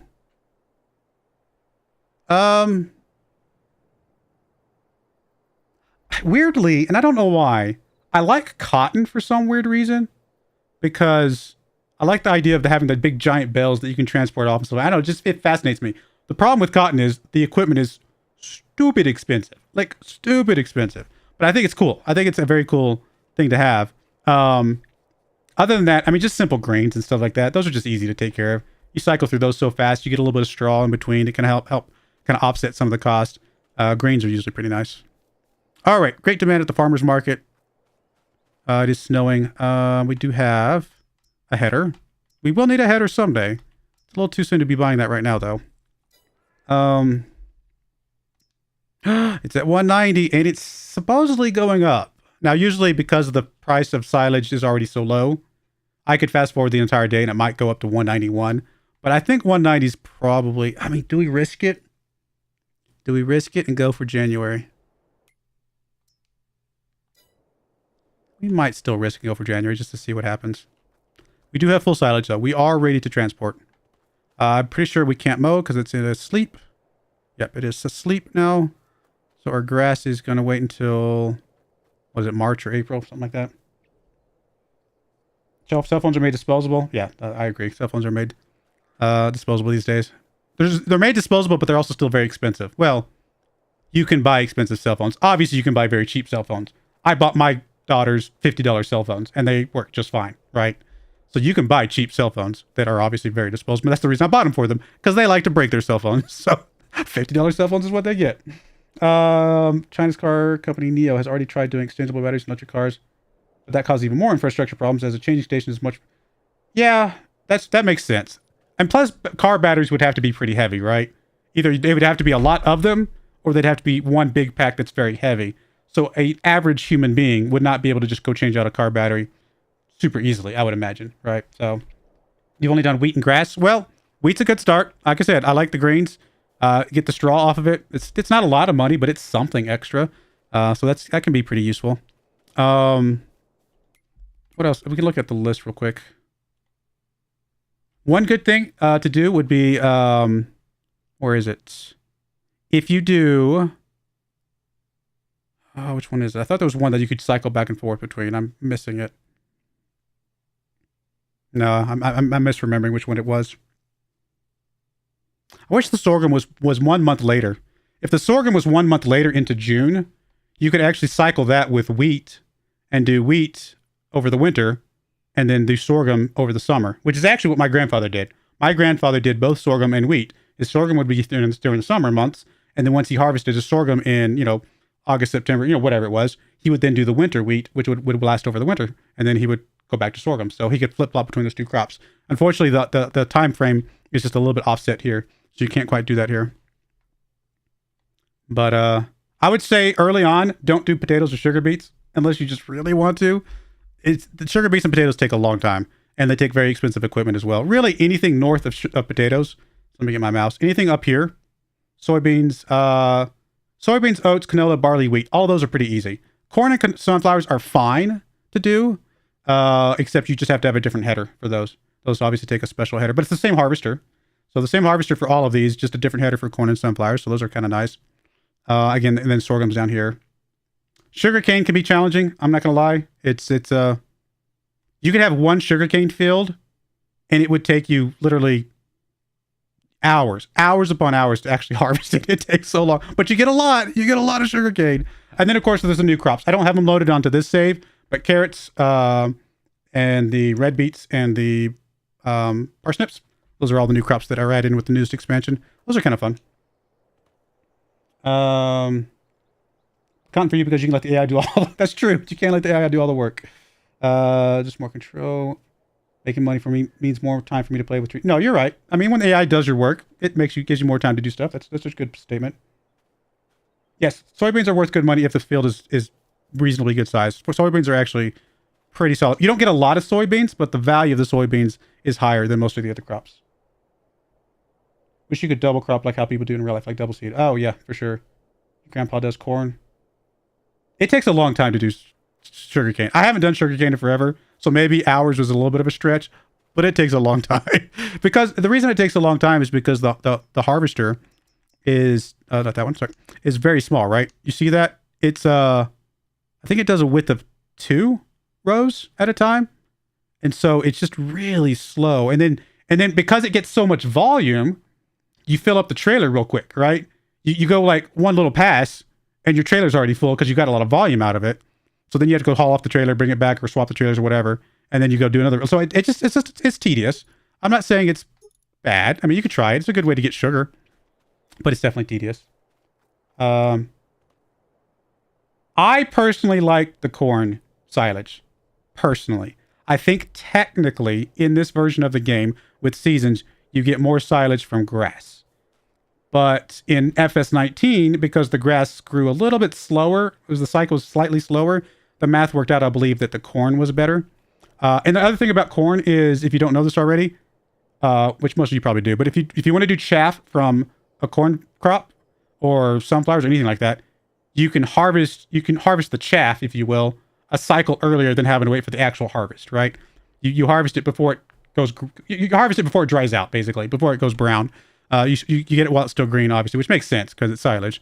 So in FS19, you could do corn back to back, right? There was no seasons. So I could go corn, harvest it, a cycle earlier than what I would normally harvest, and then immediately plant corn again and get another one 3 months later, right?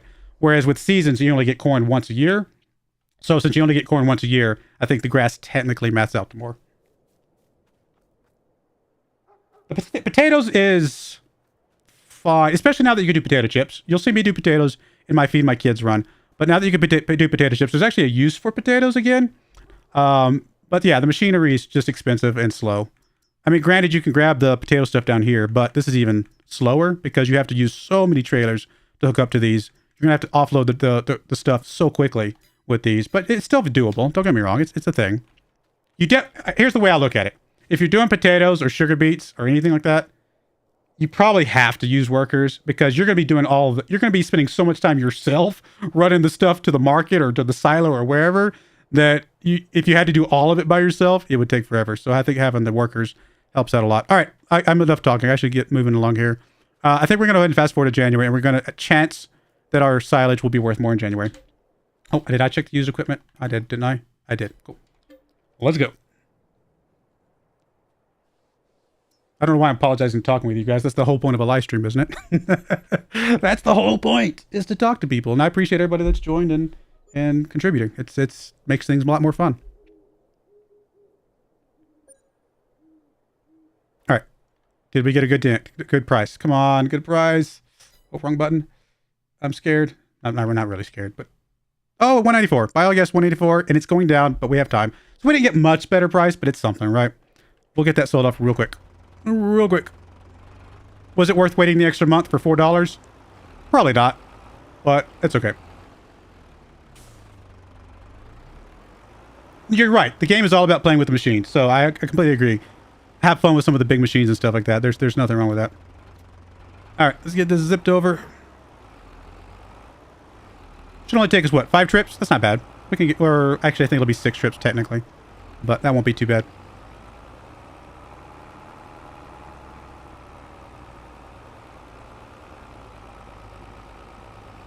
If you wait for the grass to get to the longer growth stage and get plus 50% yield, you can do 3 cycles per year, so it's really good yield.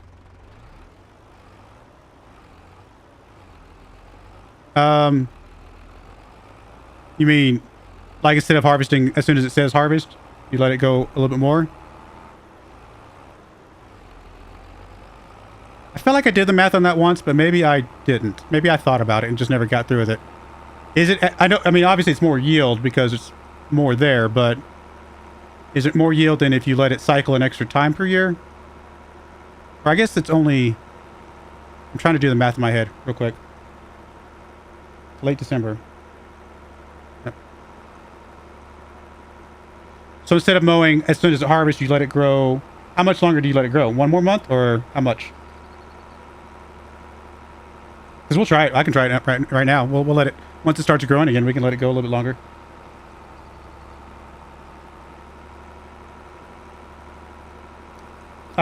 Actually, number one, Dad, it fluctuates, and not every save is the same.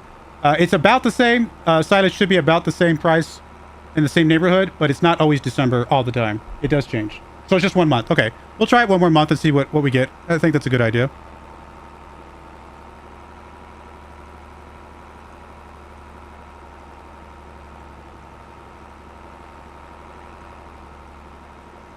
You know why? I just remembered why I never let it grow longer before.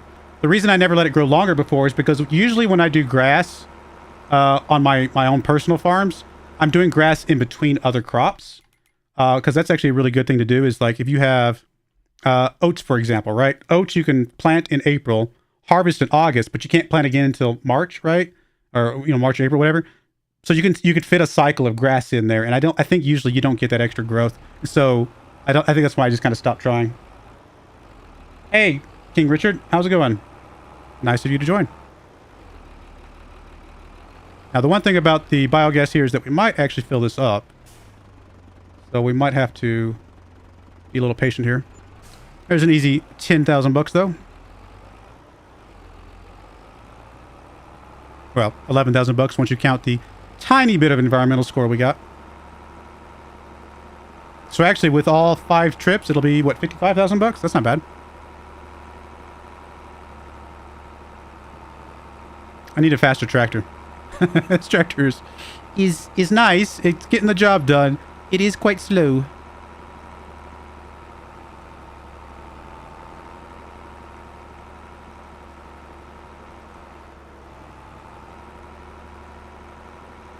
Does it tell you when there's a 50% extra boost? 100% yield on rolled grass field. Does it actually tell you that? Because I don't know if I've ever noticed that it visually tells you a difference.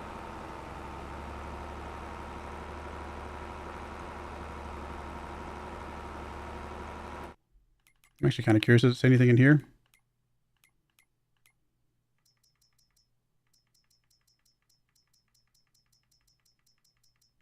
Grass. I'll come back to you. Make sure I'm driving straight. I guess that's the one thing about doing the forage wagons is they do have the extra 5% increased yield. But I think some of the balers have that now, don't they? I might have to look that up. I mean, again, granted, I try not to do grass too much because I think at some point it just becomes boring. But it might be worth looking up and just kind of figuring out some of the finer bits and details.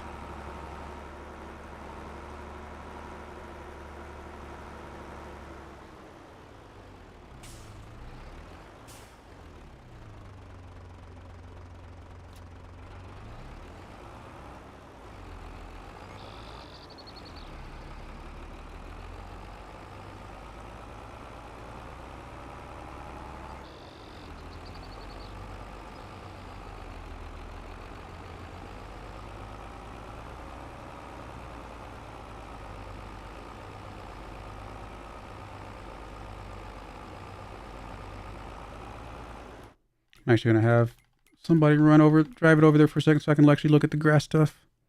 Drive to here, please. If you can. All right, yeah, let's check that out real quick because I'm actually kind of curious if there's any extra information here. Obviously, we know about mowing. We know about tedding and TMR. It doesn't say anything there, unfortunately. I don't think it's anything in here, unfortunately. I wish this was more detailed, right? It should have more detail, in my opinion. I mean, there's stuff about chaff here. Not super helpful, though. And we got the rolling, of course. Making money, blah, blah, blah. Yeah, I don't think there's anything here, unfortunately. It's a shame.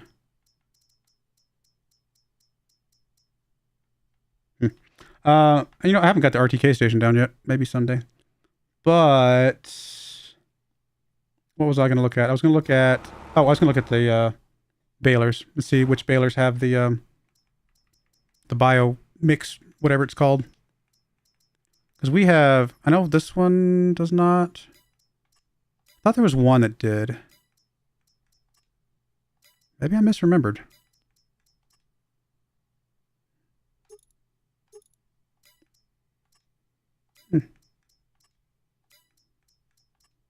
There we go. So the Crone here has the silage additive tank added on, which can make things obviously a lot more better, more lucrative.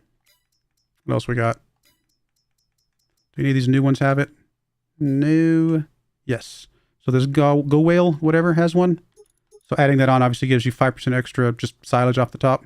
And I think these two both, which I do want to get to these. I want to try these out at some point. I've talked about that. Are you stuck?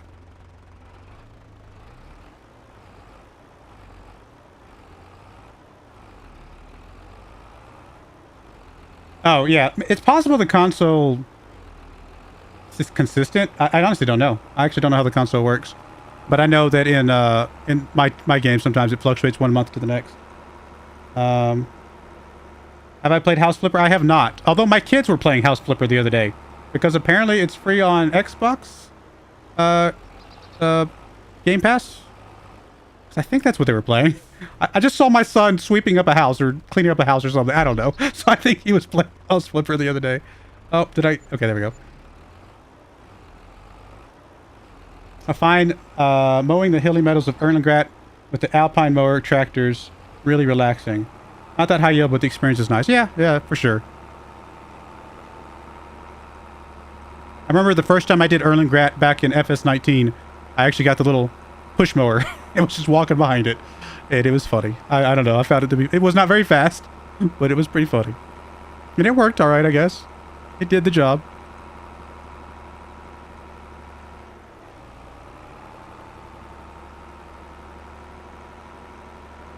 Oh, it almost caused huge... Yeah. Yeah, I think it's around the same time period, because I think built into the game, it knows approximately when it should sell. So I think when it says... January, but I think it could be like December, January, February, somewhere in that range.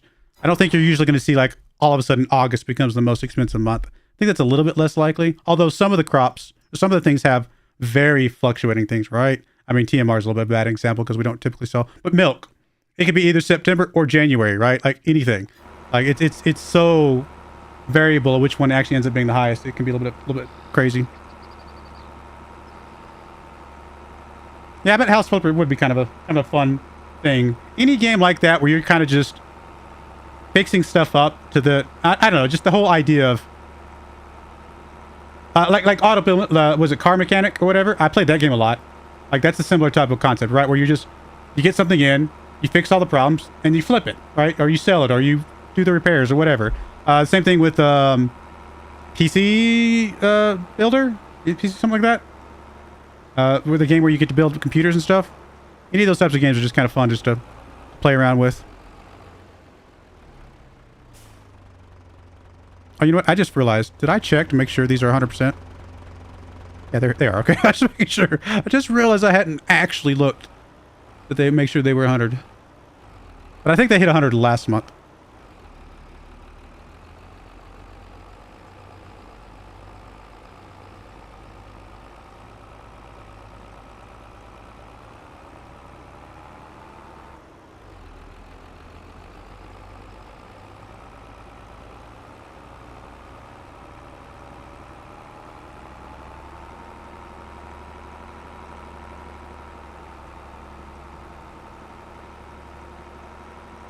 Getting to do it from the worst to the best status. Yeah, for sure.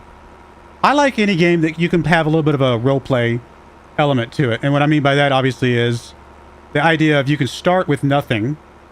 Start with like a really bad house, right? Okay, I got a house that I bought for 20,000 bucks. It's a piece of garbage. And I can only sell it for like 50, you know, not much, right? Whatever, some small amount. And then as you sell more of those, you can start buying the better houses and do things like that. Like, I'm just using your example. Obviously, I haven't played the game yet. But that kind of idea of games where you can start small and just kind of grow your empire. And I think those are fun games for me. Yeah, everything's good, King Richard. How's it going? I'm not ignoring you. I just have, obviously, YouTube and Twitch chat going at the same time, so...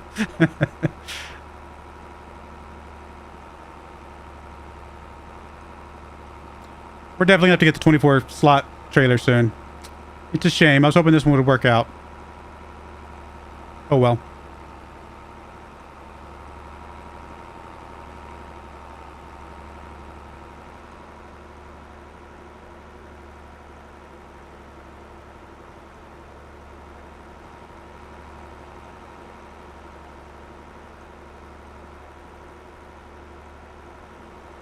Or just get a faster tractor. I mean, if I just get one of the faster tractors, this gets done in a third less of the time, right?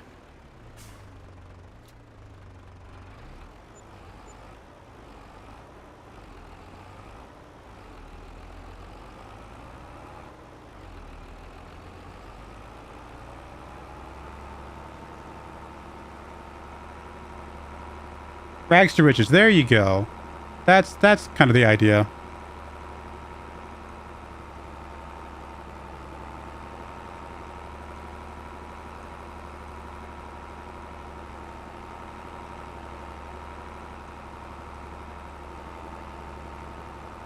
My problem is that I don't mind rags to riches games, which is kind of what a start from scratch game is supposed to be anyway, right?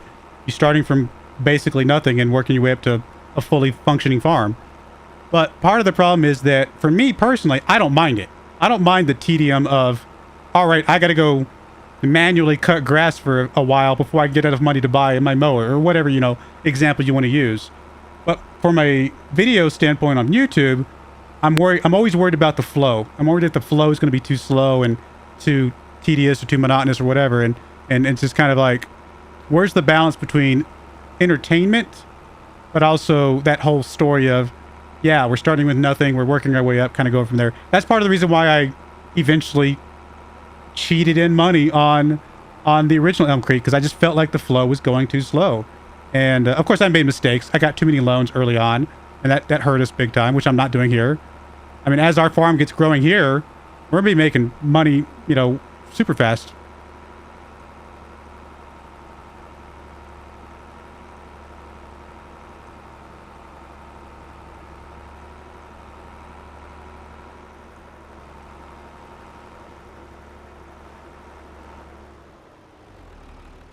Well, I mean, you're right. I could store the bills there, but the problem with storing the bills there is, what if the animal market was the more expensive place? Well, then I have to go all the way to the silage plant and pick up the bales and then draw them all the way to the animal market. So that's the reason I'd rather just have them at the farm, because it's not exactly halfway, but it's closer to halfway between the two sale points.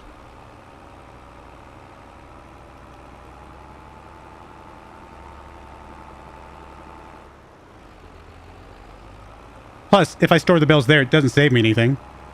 It's literally the exact same trip, right? I still have to drop them off there. I guess it does give me a place to put them. You know, exactly what you're saying. But, should be fine. We're not, like I said, we're not doing grass forever. As soon as we can afford to buy the next thing, we will switch off most of our grass. We'll do a little bit of grass still. We'll switch off most of our grass pretty soon. I say soon. I actually don't know when. I think next live stream for sure, we'll be able to buy our last field. Because, in fact, we might even be able to buy it this live stream, come to think of it. We just need to buy this last field here, right? Clean up all of this. Put down a greenhouse. We'll probably go ahead and get the greenhouse down. And kind of go from there. Did we get any money off of our solar panel yet? I assume we did. What's it under? Is it under miscellaneous? I think it's under miscellaneous, isn't it? Or is it under property income? I actually don't remember which one it's under.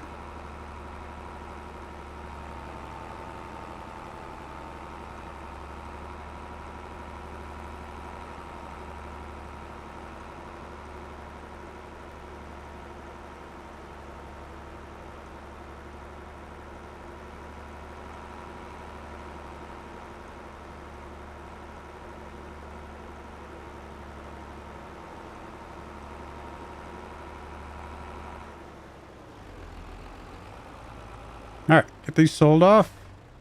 Got one more big trip to go. It's not a way to... You know what? Not on this one. I should have checked before I started all this. There's not a way to set up a second trailer behind that other green trailer, is there? If so, I could have just pulled both trailers together. Maybe. This thing might not be able to pull them both, but I could try. What type of software do I develop? Trying to think of the best way to say it, because I don't mind telling you a little bit. I work on software that does project management and lease management, asset management. Basically, if to use an example, let me see. Can I think of somebody, a type of thing that we don't actually have? I'm trying to think of a good example.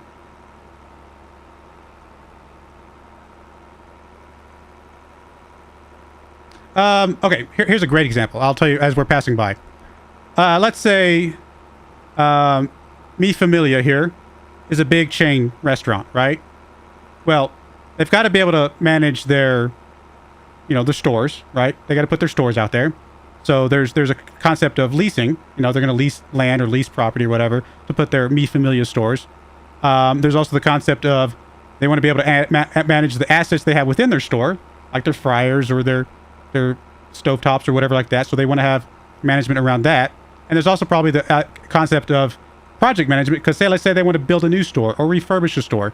There's projects that go into that cycle of like, hey, here's the steps that you need to do to build a brand new store or refurbish the store or convert a store over to, from gas to, electric or something like that. Things like that, different types of projects. So we do that. We all do all that kind of stuff, the full life cycle of a business, basically. So that's just a rough example, but it's about as close an example I can get without getting too specific, because I'm trying to be respectful of my company without like... I do recognize that I represent my company, and I want to make sure that I'm representing them properly, but I don't want to just flat out say, hey, this is where I work. Does this thing have a trailer hitch? Because if it does, we might be able to pull both trailers. Maybe. I hadn't thought about trying this. Just because we have just enough bales to make it one more trip, and I don't want to do two more trips. I know some of these green trailers have double hitches. I just can't remember if this one does. We'll try it. Why not?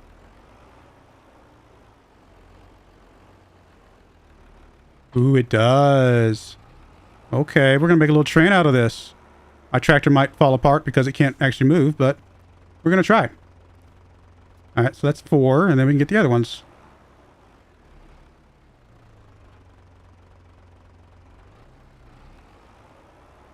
I worked in JavaScript, C#, and SQL. All 3 of those. And, I mean, technically, React is also included in our software. I mean, it's obviously UI type stuff. So, yeah. I personally don't work on the React side yet. I need to learn that someday. I just haven't, really. I mostly work in the SQL side of things. But also, I do know the C# and the JavaScript very well.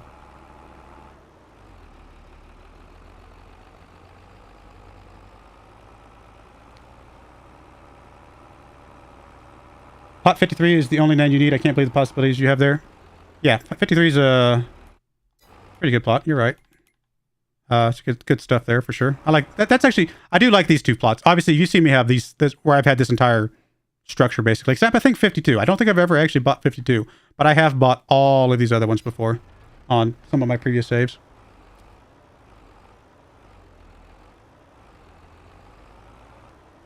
Got our little train going. I like it. Probably could have saved ourselves a trip if I'd just done this sooner.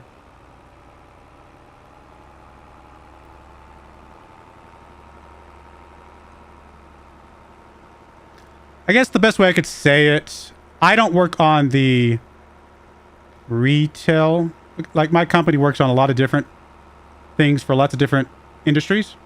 Again, I'm trying to... I don't mind sharing. It's not like I'm ashamed of it. I'm trying to be, like I said, respectful, and I'm trying to see how much is okay for me to share without crossing the line, so to speak.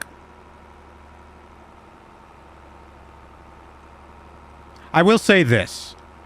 If my software affects every single person watching this video right now.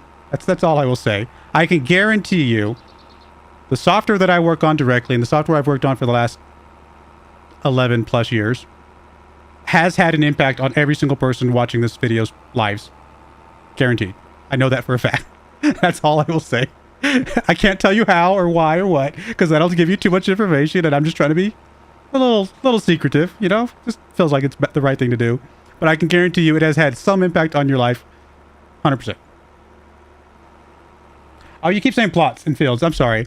Plot 53. I know. So, field 73. I've also used this one as well. I had this entire section down here when I did the pig save, right? Even, I think what you're getting at is that 73 gives you all of this land right here. And I completely did all of this and put another field over here on my pig map, my bacon and eggs run. I had an entire another field right over there. Now, I'm not a YouTube developer, but I am a, yeah, anyway. I mean, it'd be kind of fun to be a YouTube developer, I suppose. Let's see. Maybe. I don't know. Obviously, the dream is to work for Google. So, Google, Facebook. I say the dream. I should clarify that. The Google, the Facebooks, the Amazons of the world, those types of websites, they do pay a significant amount of money. Literally, one of the guys that I trained, one of the guys that worked under me and I trained, now makes twice my salary because he works for one of those 3 big companies I just mentioned. And so it's like it's a little humbling to know that, you know, a guy that I brought up, trained up, taught a lot of stuff, and now he makes double my salary because he works for one of those big companies. Doubtful about what? Doubtful that my software has an impact on your life. 100% guarantee it. No matter where you're at in the world, I guarantee it because I know my software is used around the world. 100%. That's all I was like. I'm being very, very, very sneaky and whatever, but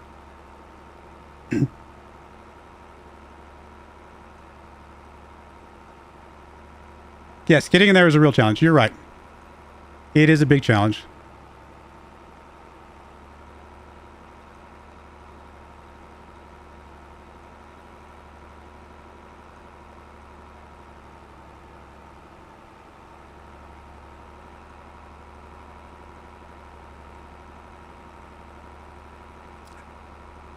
I'm smiling because I'm just like, I don't know. It's just funny to think about things, and like, I'm not trying to be secretive. I'm just trying to be, like I said, I don't know. It's fine. It probably would not be very hard for you to figure out where I work, if I would be perfectly honest, without me saying anything.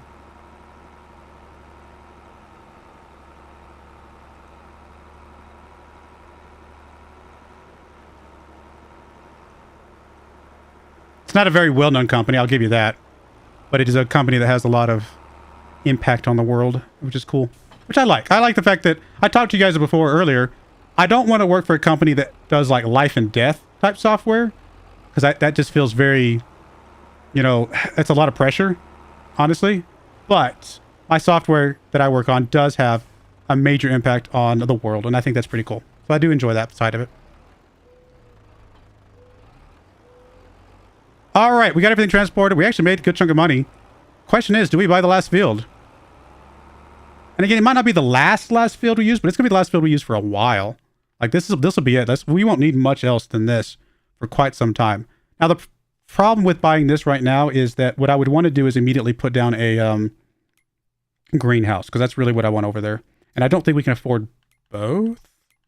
Let's find out. I honestly forget how much greenhouses cost. The big ones, the ones that are worth it, cost 10,000. Okay. That'll put us down to 53. And how much was the field?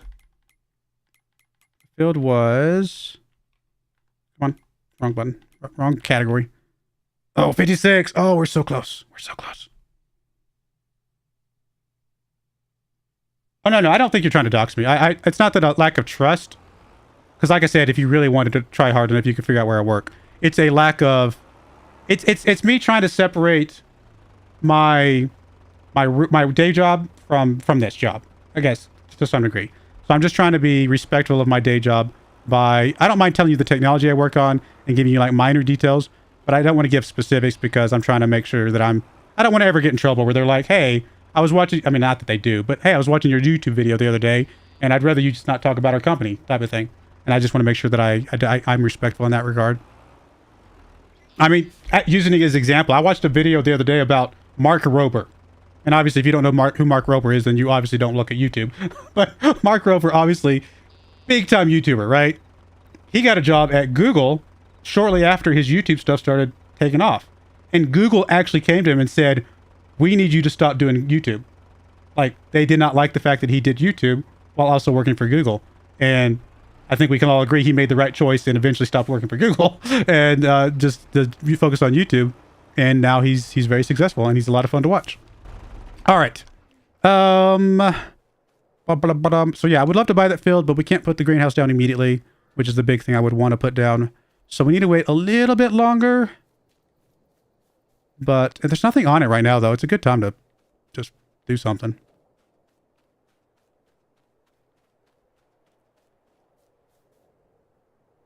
All right, we're good. The other thing I could get is the lime, right? The lime would be good. I do not work for the NSA. if that's what your comment was, I do not. The job I work for affects your lives in a positive manner. Okay, that's all I'll say, I guess. I'm not working for the NSA. Although, wouldn't somebody who works for the NSA tell you that they don't work for the NSA? Just kidding. I think we're good to fast forward. I hope we're good.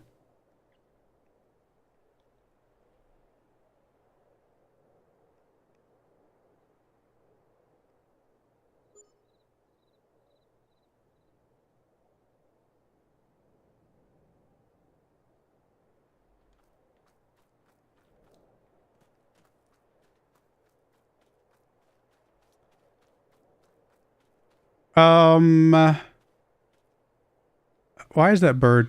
There was a bird literally just like hovering up the side of this building. He wasn't flying. He was just kind of teleporting. He was like not teleporting, but like kind of, like I said, hovering. He wasn't moving his wings at all.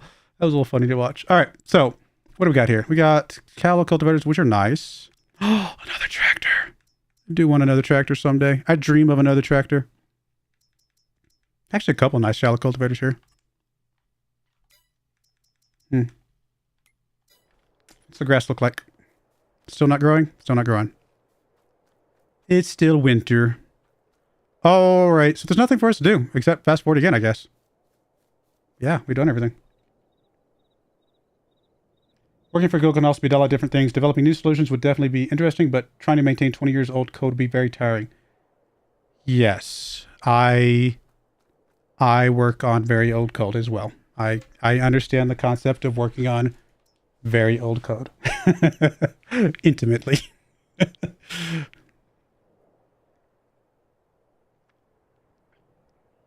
There's a reason that I'm very valuable at my job after 11 years. Because nobody else knows how to work on the code. That's not entirely true, but it's I do have a lot of value for various reasons, because when you have old code, you know, you kind of need the person that knows where all the bodies are buried. Probably because I'm the one that buried all the bodies, but by the way, that's a metaphor. I did not actually bury any bodies. I have to be very careful. Please don't demonetize me, YouTube. There's no bodies. It's just fake bodies. It's code bodies. I promise. So we're at 303 Forge. We're going to try what you said and let it grow a little taller and see what that does for us. Because I'm curious now. What about this one over here? Is this brand new field? Is it the same stage?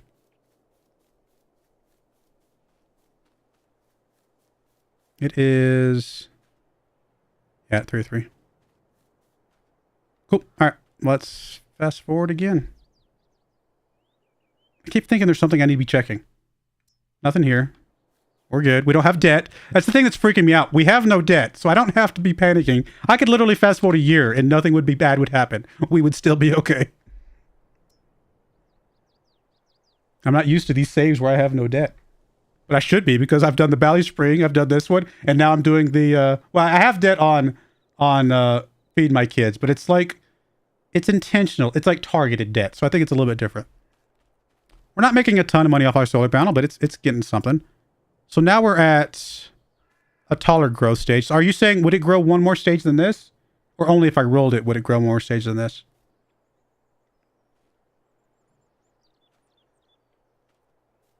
I'm kind of curious. If you care about the money, learn COBOL. I work 2 months a year earning 6 figures doesn't. Yeah, that's true. That is true. But yeah, Stormy, was there one more stage after this, or is this the time we should mow? This is the final stage. Okay, that's what I thought. That's what I thought. Cool. Then we will mow this, and all will be well with the world.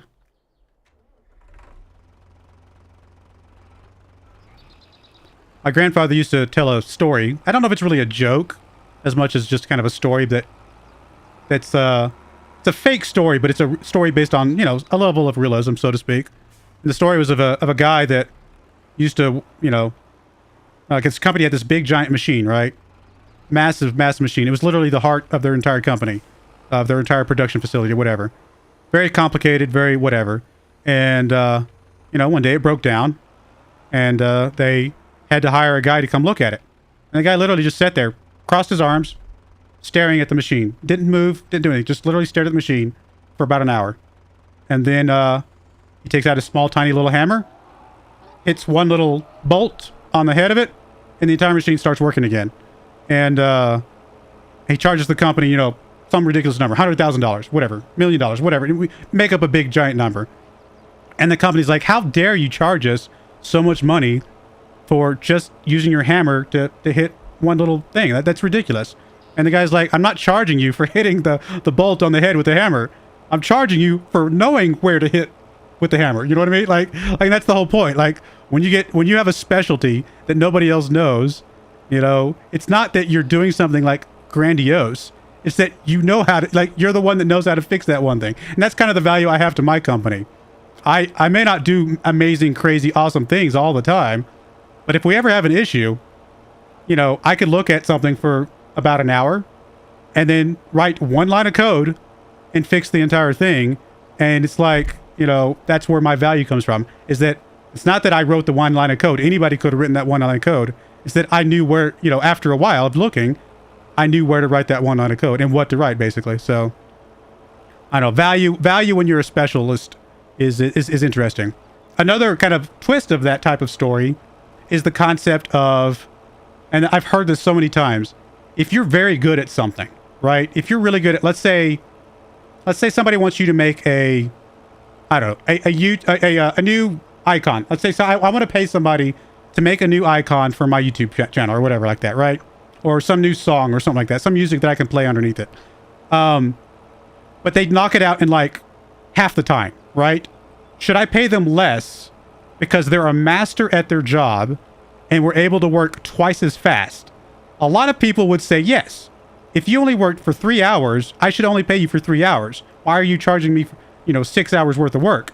And the idea is that, well, because you're a master and you finished it faster, that should not be a penalty to your work. That should be a benefit to your work. And that's a concept some companies don't understand. It's hilarious, actually.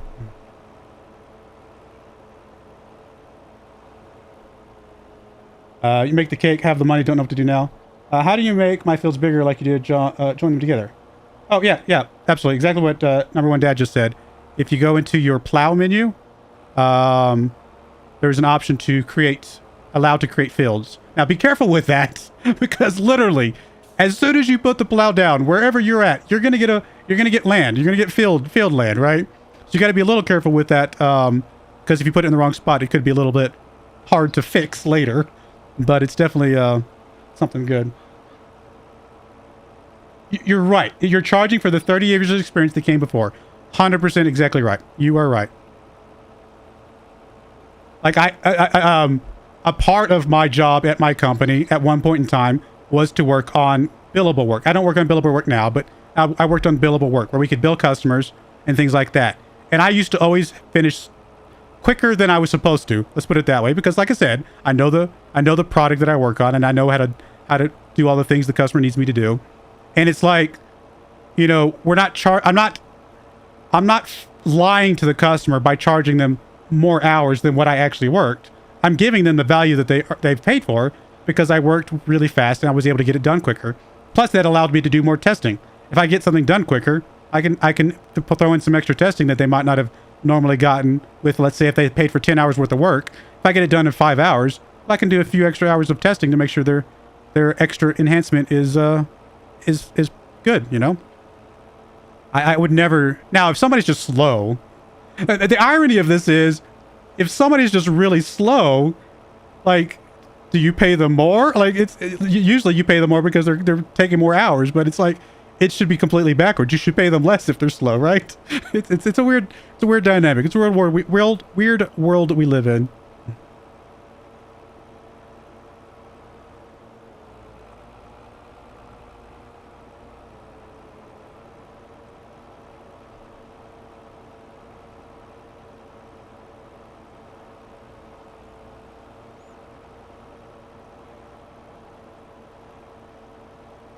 Yeah, that is correct. You can paint over any unwanted plowed areas. You're absolutely correct. And that's usually what I do.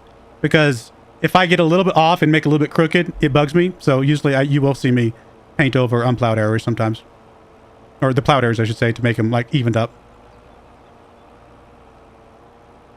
I'll create a field here in a moment, actually. We've got 30 minutes left. I think I'll have time to create a field here in a bit. Because I'm going to join those two fields together here in a moment.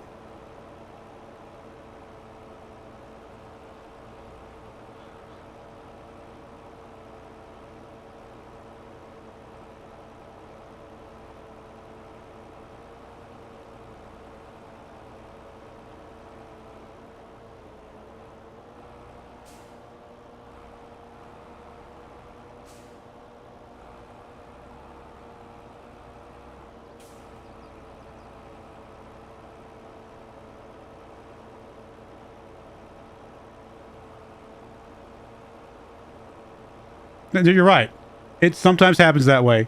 If you take less time, you get paid less. If someone takes longer, you get paid more. That's unfortunately true. I've actually worked myself out of a couple different jobs over the years where it was like a contract job, and all I had to do was, like, do some menial tasks, you know, whatever. One of the jobs, for example, was stuffing envelopes, right, for, like, insurance companies or something like that. Because anytime you get, for example, Medicare or Medicaid, anything like that, you get those big giant packets in the mail that have all the different flyers in there. Well, somebody had to go through and, like, stack all those papers together and stuff them in an envelope, put the address on there, and get it ready to ship out, right? Somebody had to do all that. Well, I had a job that did that. Unfortunately, I was very good at my job, and I went so fast that I worked myself out of a job. Like, I went too fast. And so they were willing to pay me for, you know, 3 weeks worth of work. I got all my job done in 2 weeks. And I'm like, huh. I was young, by the way. This is when I was like a teenager or whatever. I'm like, I just learned a very valuable lesson. Sometimes going faster is not a benefit to your life situation. It's sad, but it's true.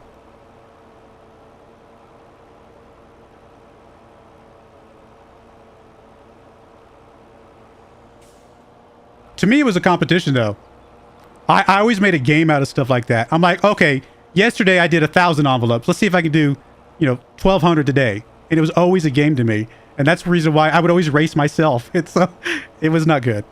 I have a feeling there were plenty of other people at that job that hated me because the faster I went, the less work they had as well. And I wasn't trying to make people hate me. I just enjoyed the race. I don't know. I just found a way to make it fun.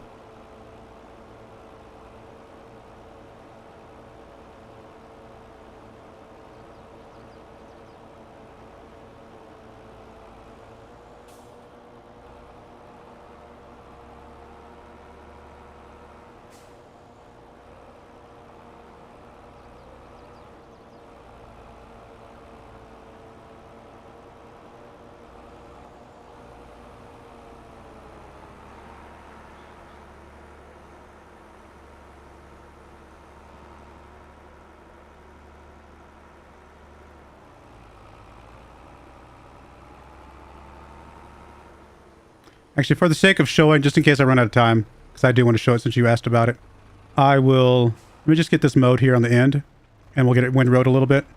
That way I can kind of, oh, I didn't actually turn it on.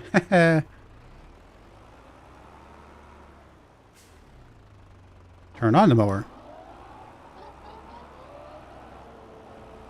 Let me get a little bit of mode off the ends here, and then I'll join these fields together.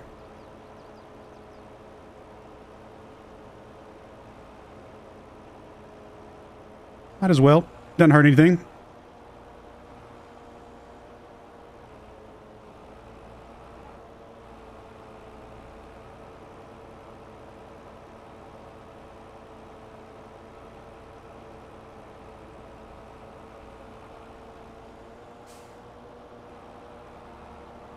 Now I'm going to be using a subsoiler to join these together, just because it's flat across the back and the plow is being at an angle can be a little bit harder, a little bit more of a challenge. It's definitely doable, but it's a little bit more of a challenge to join fields together with the angled plow.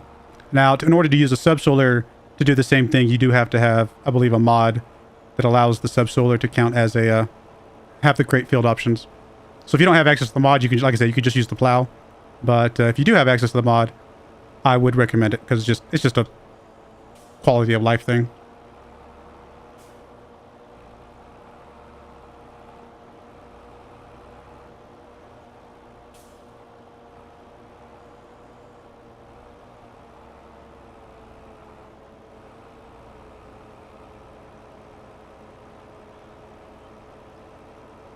Oh, I did miss a spot. No!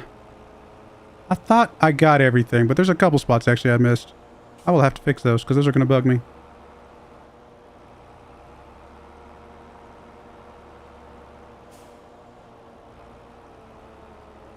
I mean, literally no real... It doesn't make that much of a difference, but it bugs me. Are there also straight plow mods? Cool, that's cool. That's a good idea as well. Although at that point, if you got a choice between a straight plow mod and a straight subsoiler, I guess other than the difference it makes on weeds and stones, I guess they're effectively the same at that point. They do the same, they serve the same purpose.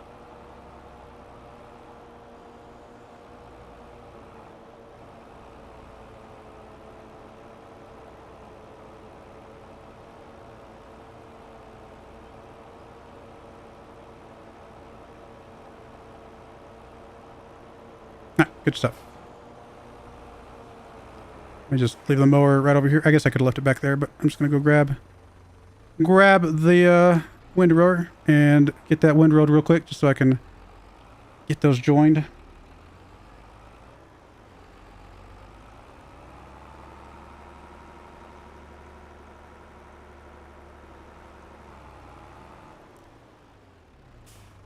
I'll have to move my head out of the way so you can see the... I just realized the crate field button.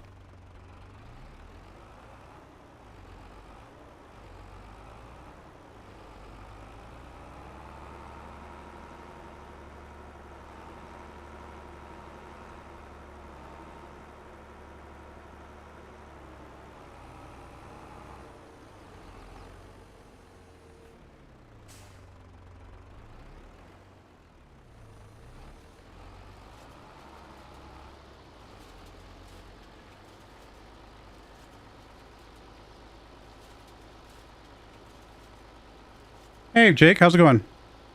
Glad you could join.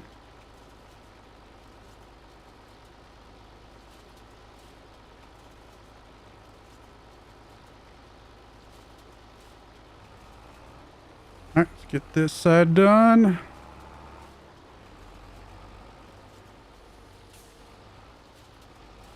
I think I can plow that without touching the grass there.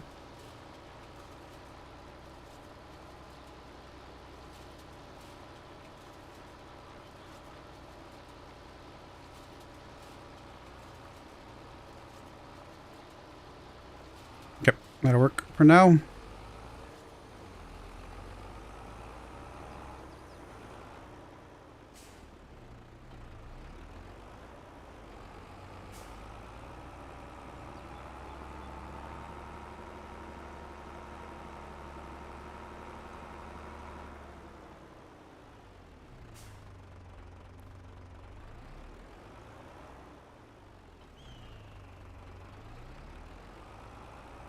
Alright, so if I had my face there, you see the Y button says allow create fields. I can just click that.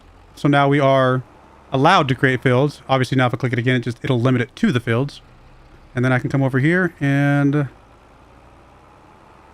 I'll basically start right about here and get these joined together. Can I build a chicken farm? I can eventually build a chicken farm. Do we need a chicken farm for the cakes? Do we need eggs? I'm assuming we do. So we probably will build a chicken farm at some point. So now we just lower it, and now we are creating fields.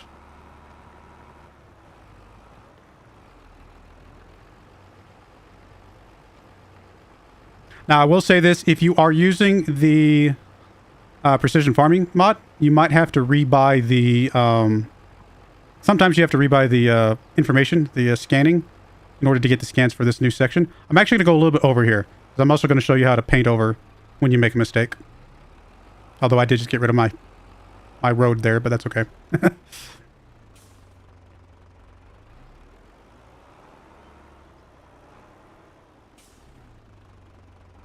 No, I appreciate it, Diesel D. I'm glad that you are enjoying it. I enjoy making it, so I guess we're both happy then. That's a good thing.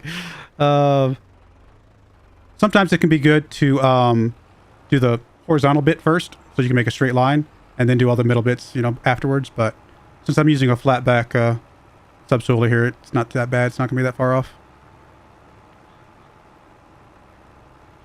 You almost always have to lime. In fact, you should always have to lime any new created fields. You'll have to probably lime them right away. Probably you might have to. You'll have to fertilize, seed, all that kind of stuff. All the normal things you'd have to do. All right, so that's that. And then let's go over here and we'll fix what I made mistake intentionally. So come over here to the construction and go to landscaping and painting. I guess we'll just make this grass here. And you can make the little square a little bit bigger. Now the square is a little bit bigger than what it looks like. So if you were to do this and line it up perfectly, it'll actually dig into your field. Sometimes you just want to make it a little bit smaller. Just kind of get right close. And usually that's pretty good. There we go. So yeah, like I said, right. See, it overlapped just a smidge. Like it did a little bit wider than what it looks like.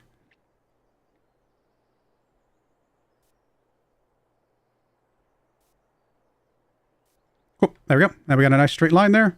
And our fields are joined. At some point I will... I'll turn you off so you're buzzing in my ear. At some point, I will actually just cut this off straight across. It's what I usually like to do with this field, so I can make this a nice rectangular long field, and all this extra bit up here, along with field 49, will just be spaces for our greenhouses and stuff like that. But, so yeah, not just for creating fields. If you ever just want another option that I've done before, is that I've taken a big giant field. Let's say I took 50, and let's just say we own 50. I'm not going to buy it right now, but I'm just going to show you. I've done this with big fields before. Let's say you took 50, and you're like, you know what? I want to have 2 different crops. I've only got enough money for 50, but I want 2 different crops. A really easy way to do that is just take the, this tool, usually about the, I forget whatever width this is right here, and just draw a line down the middle, straight line right down the middle, and you've divided that into 2 different fields. Your workers will know to stop at this line. They'll know that this is 2 separate fields, and they'll be able to work both fields independently, and that's a good way to kind of get more fields out of a giant field. I mean, that's not a very big field right there, but just as an example, that's another good thing you can do. Oh, I can bring my face back. I appreciate it. There we go. There's my face. Back again. All right, so we got 19 minutes left. Let's get these mowed up, and we will kind of go from there.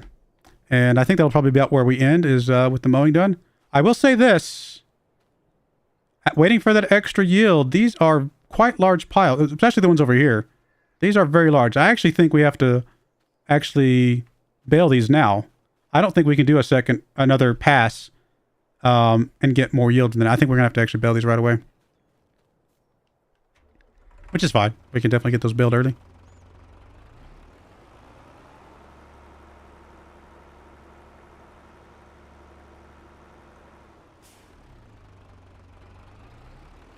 Should farm vegetables or grains? We're definitely be doing grains relatively soon, because I am going to be doing some flour.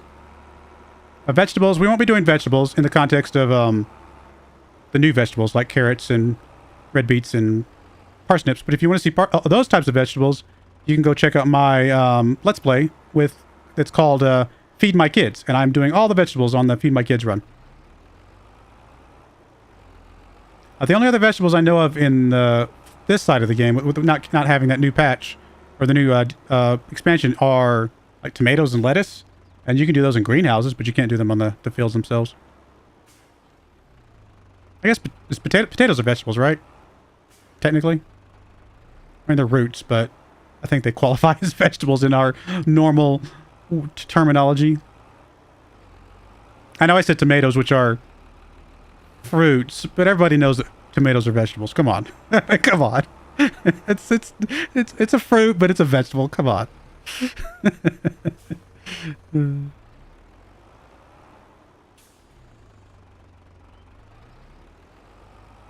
Oh, I did it again. Didn't turn you on.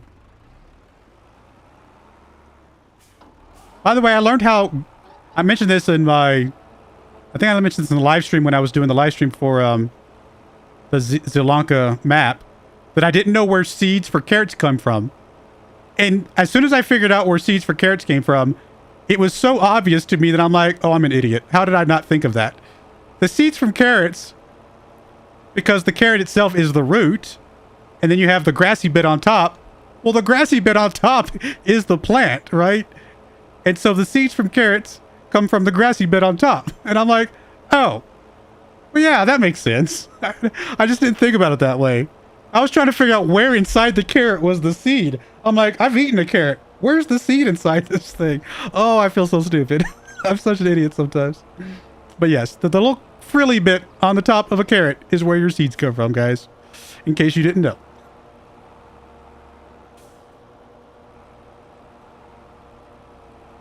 Should we build factories like flour? Yeah, we're definitely going to build a flour mill.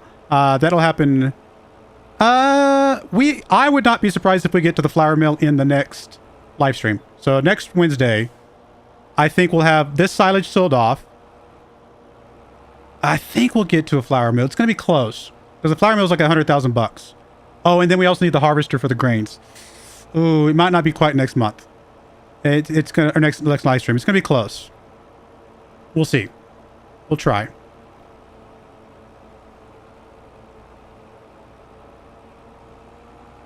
I mean, be honest. How many of you knew exactly where the seeds from carrots came from? If you knew it came from the frilly, grassy bit on top, well, then you're smart. Smarter than I am. And again, like I said, it is perfectly logical and I should have thought of that. But I just never thought about it.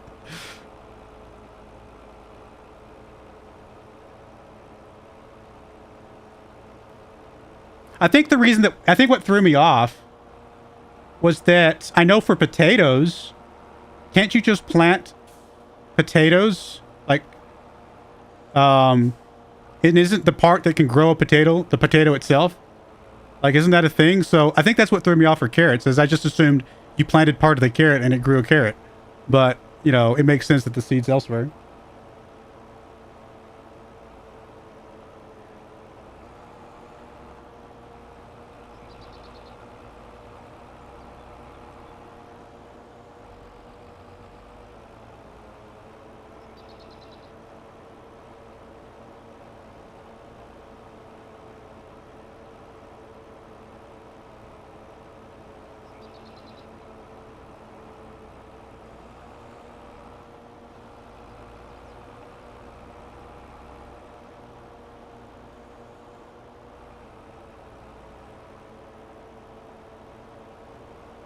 When you think about the food that we eat, it's kind of fascinating.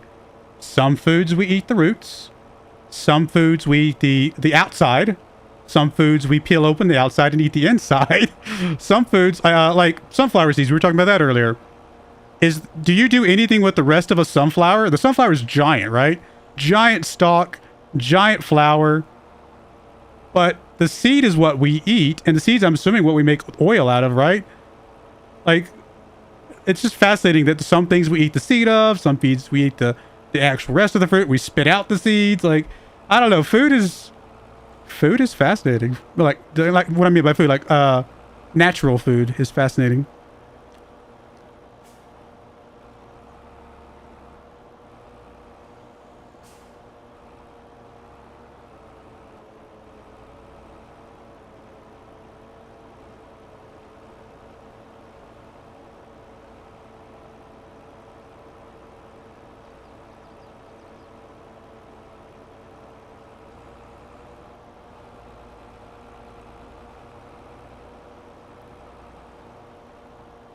Oh, you're probably right. You probably do feed the rest of the animals or something like that. Or make silage out of it, yeah. I can almost... You're probably totally right about that. You do eat pumpkin seeds, you're right. That's true. You don't eat watermelon seeds usually, I don't think. I mean, the little white ones, I guess, are technically not that big of a deal if you swallow those or eat those or whatever. Although my grandmother would tell you that those are going to grow into watermelon in your stomach. I think she was just picking on me. pretty sure she was just picking on me. But obviously we spit out the rest of the watermelon. Bananas we peel open and eat the inside. Apples we eat the outside. Oranges, I guess, we peel and eat the inside. I mean, I don't know. It's just all the different ways that we eat different fruits, or different foods, I should say.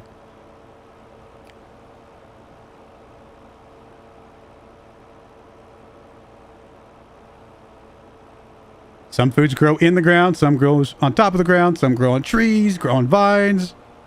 The world we live in is a fascinating and wonderful place.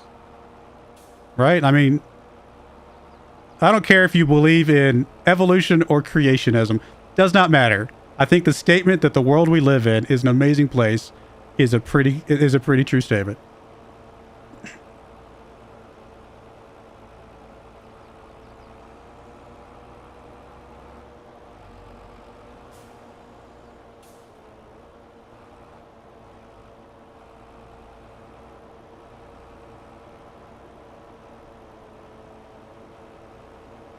Now, the people in the world we live in are sometimes pretty crazy and psychotic, but the world itself is okay. I'm just kidding. I mean, I'm not kidding, but I should probably leave that one alone.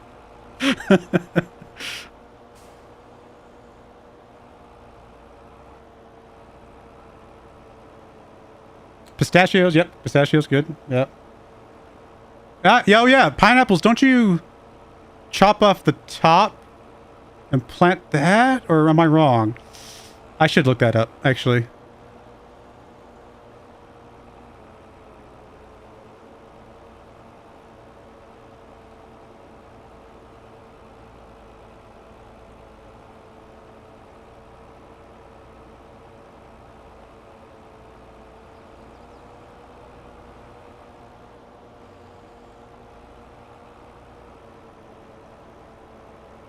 Strawberries, we eat the seeds, right? Because the seeds on strawberries are very small.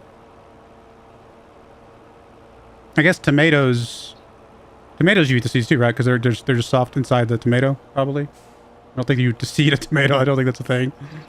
I'm trying to think of the crops that we actually have in this game. And then there's the concept of some foods we eat fresh, right? We wait until they're fresh and ripe or whatever. But like ripe in the context of grains is when it's dried out and shriveled up, basically, right? Like, I mean, not shriveled up's the wrong word, but like completely dried out, because then we grind it, right? So again, the people who came up with how we're going to eat stuff, I guess it was trial and error, right? I'm sure somebody ate each of these foods when they were too fresh or not fresh enough, you know, whatever. And we decided when the right time to eat different foods was. It's fascinating to me.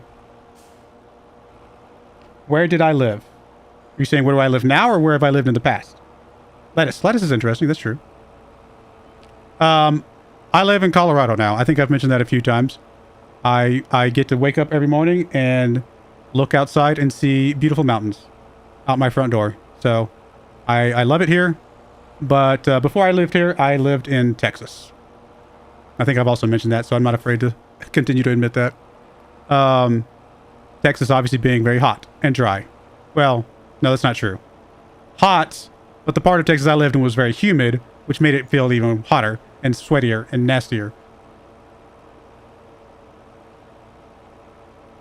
Herbs, yeah, herbs. Typically, for most, well, I say for most herbs. No, that's not true. A lot of herbs you do wait for them to dry. A lot of herbs you get fresh, right? So, I guess there's a little mix there.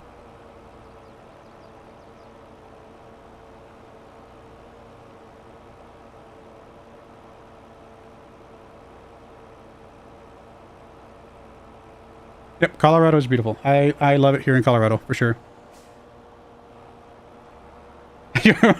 You're more interested in how the first person found out we can milk cows and drink it. Yeah, that's true. You got a very valid point there. I mean, that's true. I'm trying to think that one through without being gross, and I can't come up with a way. It's just, we'll just leave that one alone. Whoever did it, thank you, I guess. But we'll leave that one alone.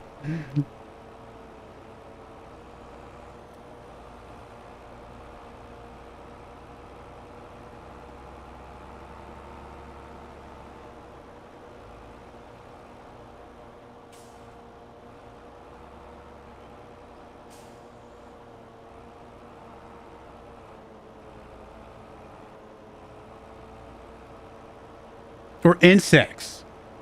Who decided that it was... I mean, I know it's normal in some places. But who decided it was okay to eat insects? Like, I guess you get hungry enough. And I've heard they've got a lot of protein, but... And if you live somewhere that eats insects, I'm not, you know, you're fine. Like, I'm not trying to, like, belittle your cuisine or anything like that in any remote way. But to me, I don't know that I'd have to be... I cannot think of how hungry I would need to be to go eat a grasshopper or a cricket or some, I don't know, whatever you eat. I just don't know. I don't know. That's a tough one for me to think about.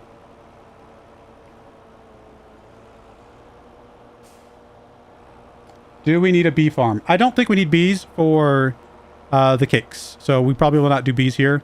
Even though bees are pretty easy to take care of and they're just like mostly set and forget other than having to obviously sell off the honey every once in a while. I think we will just ignore the bees this cycle. We're not going to be doing canola. We're not doing sunflowers. And we're not doing, I think, potatoes. So none of those. Those are the three that need bees to have more yield. I mean, cricket. There you go.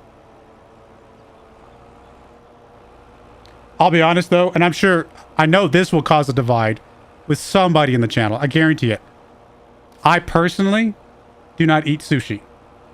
I know there's plenty of people that love sushi. I do not eat sushi. Partly because I grew up on fried catfish and trout and you know, any other type of, you know, seafood, anything like that. I love cooked fish very much. That's one of my favorite foods. I can't imagine, like, looking at a piece of uncooked fish and be like, you know what? I think I'd rather have that one without the heat on it, please. But I know for a fact somebody in this channel right now, or at least watching it after the fact, loves sushi, and more power to you. I'm sure I'm missing out. I am sure I'm missing out on something that tastes great. But I know that I love cooked fish. It's so yummy. Insects are the food of our ancestors. You're true. You're correct. Insects are definitely a valid food group, and I probably should give them a better chance than that. But I guess I'm glad I live in a world where I can have a Big Mac and not worry about the insects, except for the ones I don't see. Sorry, that was gross. I mean, don't they say that when we sleep, like the number of insects we eat in a year when we sleep is like some really ridiculous, disgusting number that you don't think about?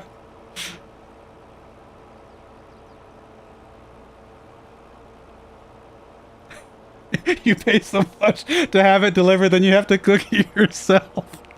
Oh, I think you're being funny, right? Because that's hilarious to me. Oh, I hope you're being funny, because I like that. That was really good. I get the sushi, then I got to go through all the trouble of battering it and frying it. I don't understand. Oh, and then unwrapping that wrapper around it. It's just so annoying. It's just tedious. That's an urban legend. Oh, the sleeping and bugs going in? Maybe you're probably right. I honestly don't know. It wouldn't surprise me, but it also would not surprise me that it's just made up. I could see both sides of that being completely true.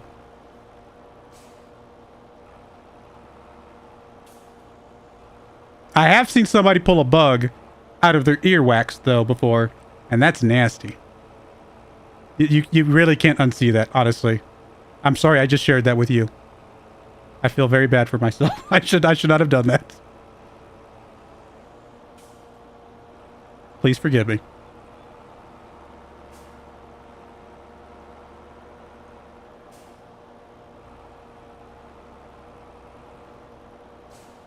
I mean, I'm so boring.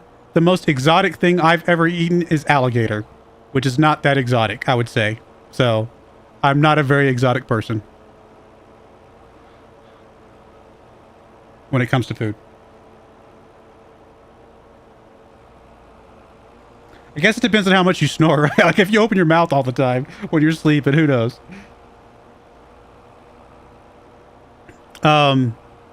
What was I going to say? I don't remember. Actually, I don't remember what I was going to say. It's okay. Probably wasn't important. I like food though, but I'm the type of person who likes certain types of food so much that I just don't feel the need to experiment, right? When I go to a restaurant, I already know what I want from that restaurant because I know what I had there, you know, a month before that I really liked. You know, if I like a steak from a certain type of restaurant, I'm probably not going to try the chicken because, well, there's a different restaurant I'd rather go get chicken from. You know, I mean, it's not that I'm afraid to experiment. It's just I'm going to the restaurant because I decided that day that what I wanted was steak, and that's where I like to go get my steak or whatever, you know, insert whatever food item it is.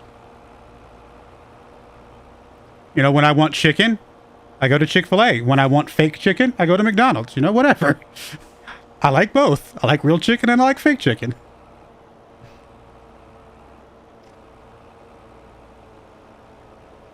Lobster, I actually have not had lobster that often. I tend to eat more crab than lobster. Although I have not had crab in a very long time, now that I think about it. Oh my goodness, it's probably been at least over a year or two since I had crab. I don't know why. That's just what I grew up on. My family always just got us crab. I should get into try lobster again someday. I'm sure I tried it once before, but I just honestly don't remember. And I don't eat a lot. If I go to a seafood restaurant, I'm not usually thinking lobster. I'm usually thinking fish for me. Hello, multiplayer. No, this is not multiplayer. This is single player. I'd probably like lobster, though. I'd probably be good. I'd probably enjoy it. As long as I don't have to look at it. Because, I mean, if you think about it, again, I'm sorry for being gross. A lobster just looks like a giant cockroach. Or something, you know? I mean, it basically is, right? Which is really disgusting when you think about it. Do I eat tacos? I feel like that's a trick question. Yes, I absolutely eat tacos. Is there a... I do. I mean, tacos are very... Tacos like saying, do you eat sandwiches, though?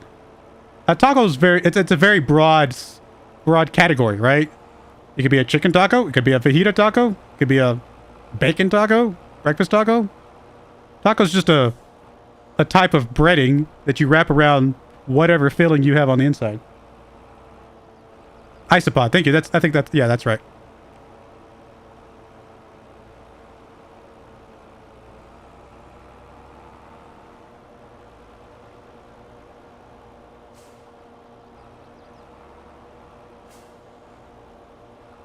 Actually, you know what turns me off of crab a little bit though is I'm sure it's an old movie, but I'm sure you guys have seen it because it's an old movie and it's a classic, right?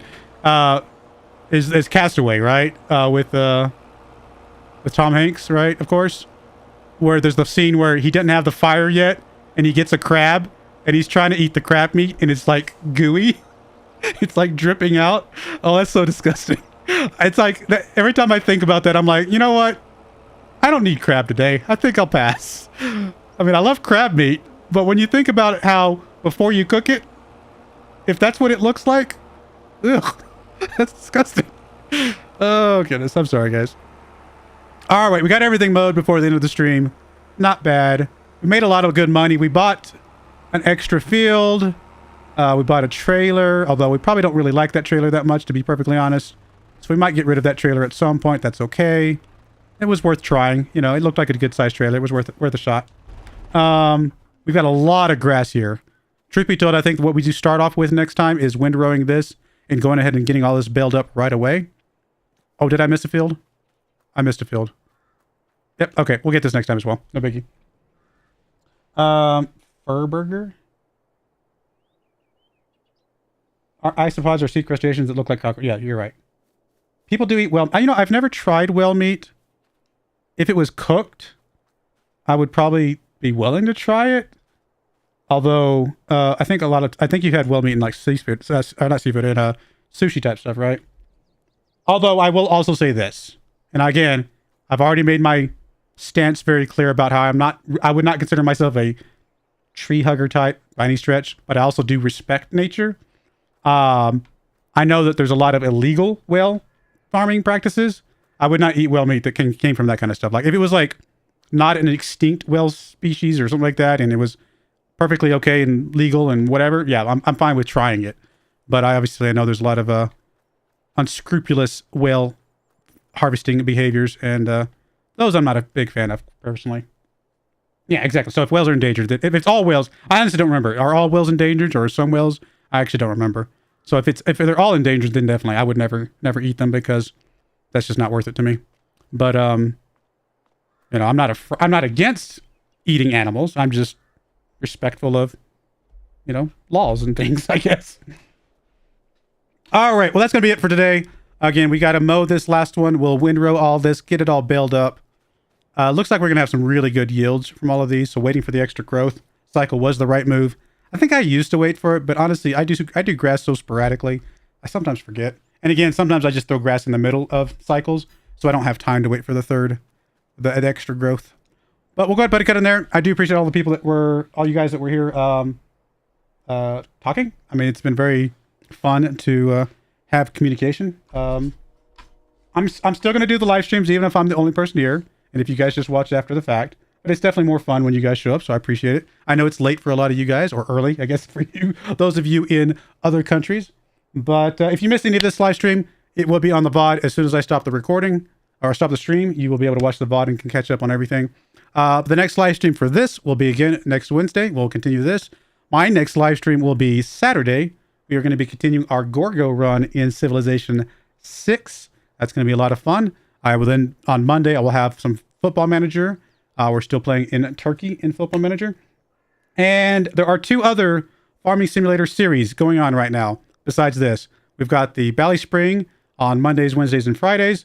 And we've got the Feed My Kids with the new expansion for Zelunka and all the vegetables on Tuesdays, Thursdays, and Saturdays. I really do appreciate all the comments. I love you guys too. Thank you. I really do. 6 a.m. now. Well, you get to have your day get started now at 6 o'clock in the morning. Thanks for joining me. It is 10 o'clock for me, Stormy. So we are 8 hours difference. That's a work day's difference, isn't it? Or night sleep's difference. So, but again, thank you everybody. I will see you guys next time. 11 a.m. Yeah, good stuff. I can find the stop recording.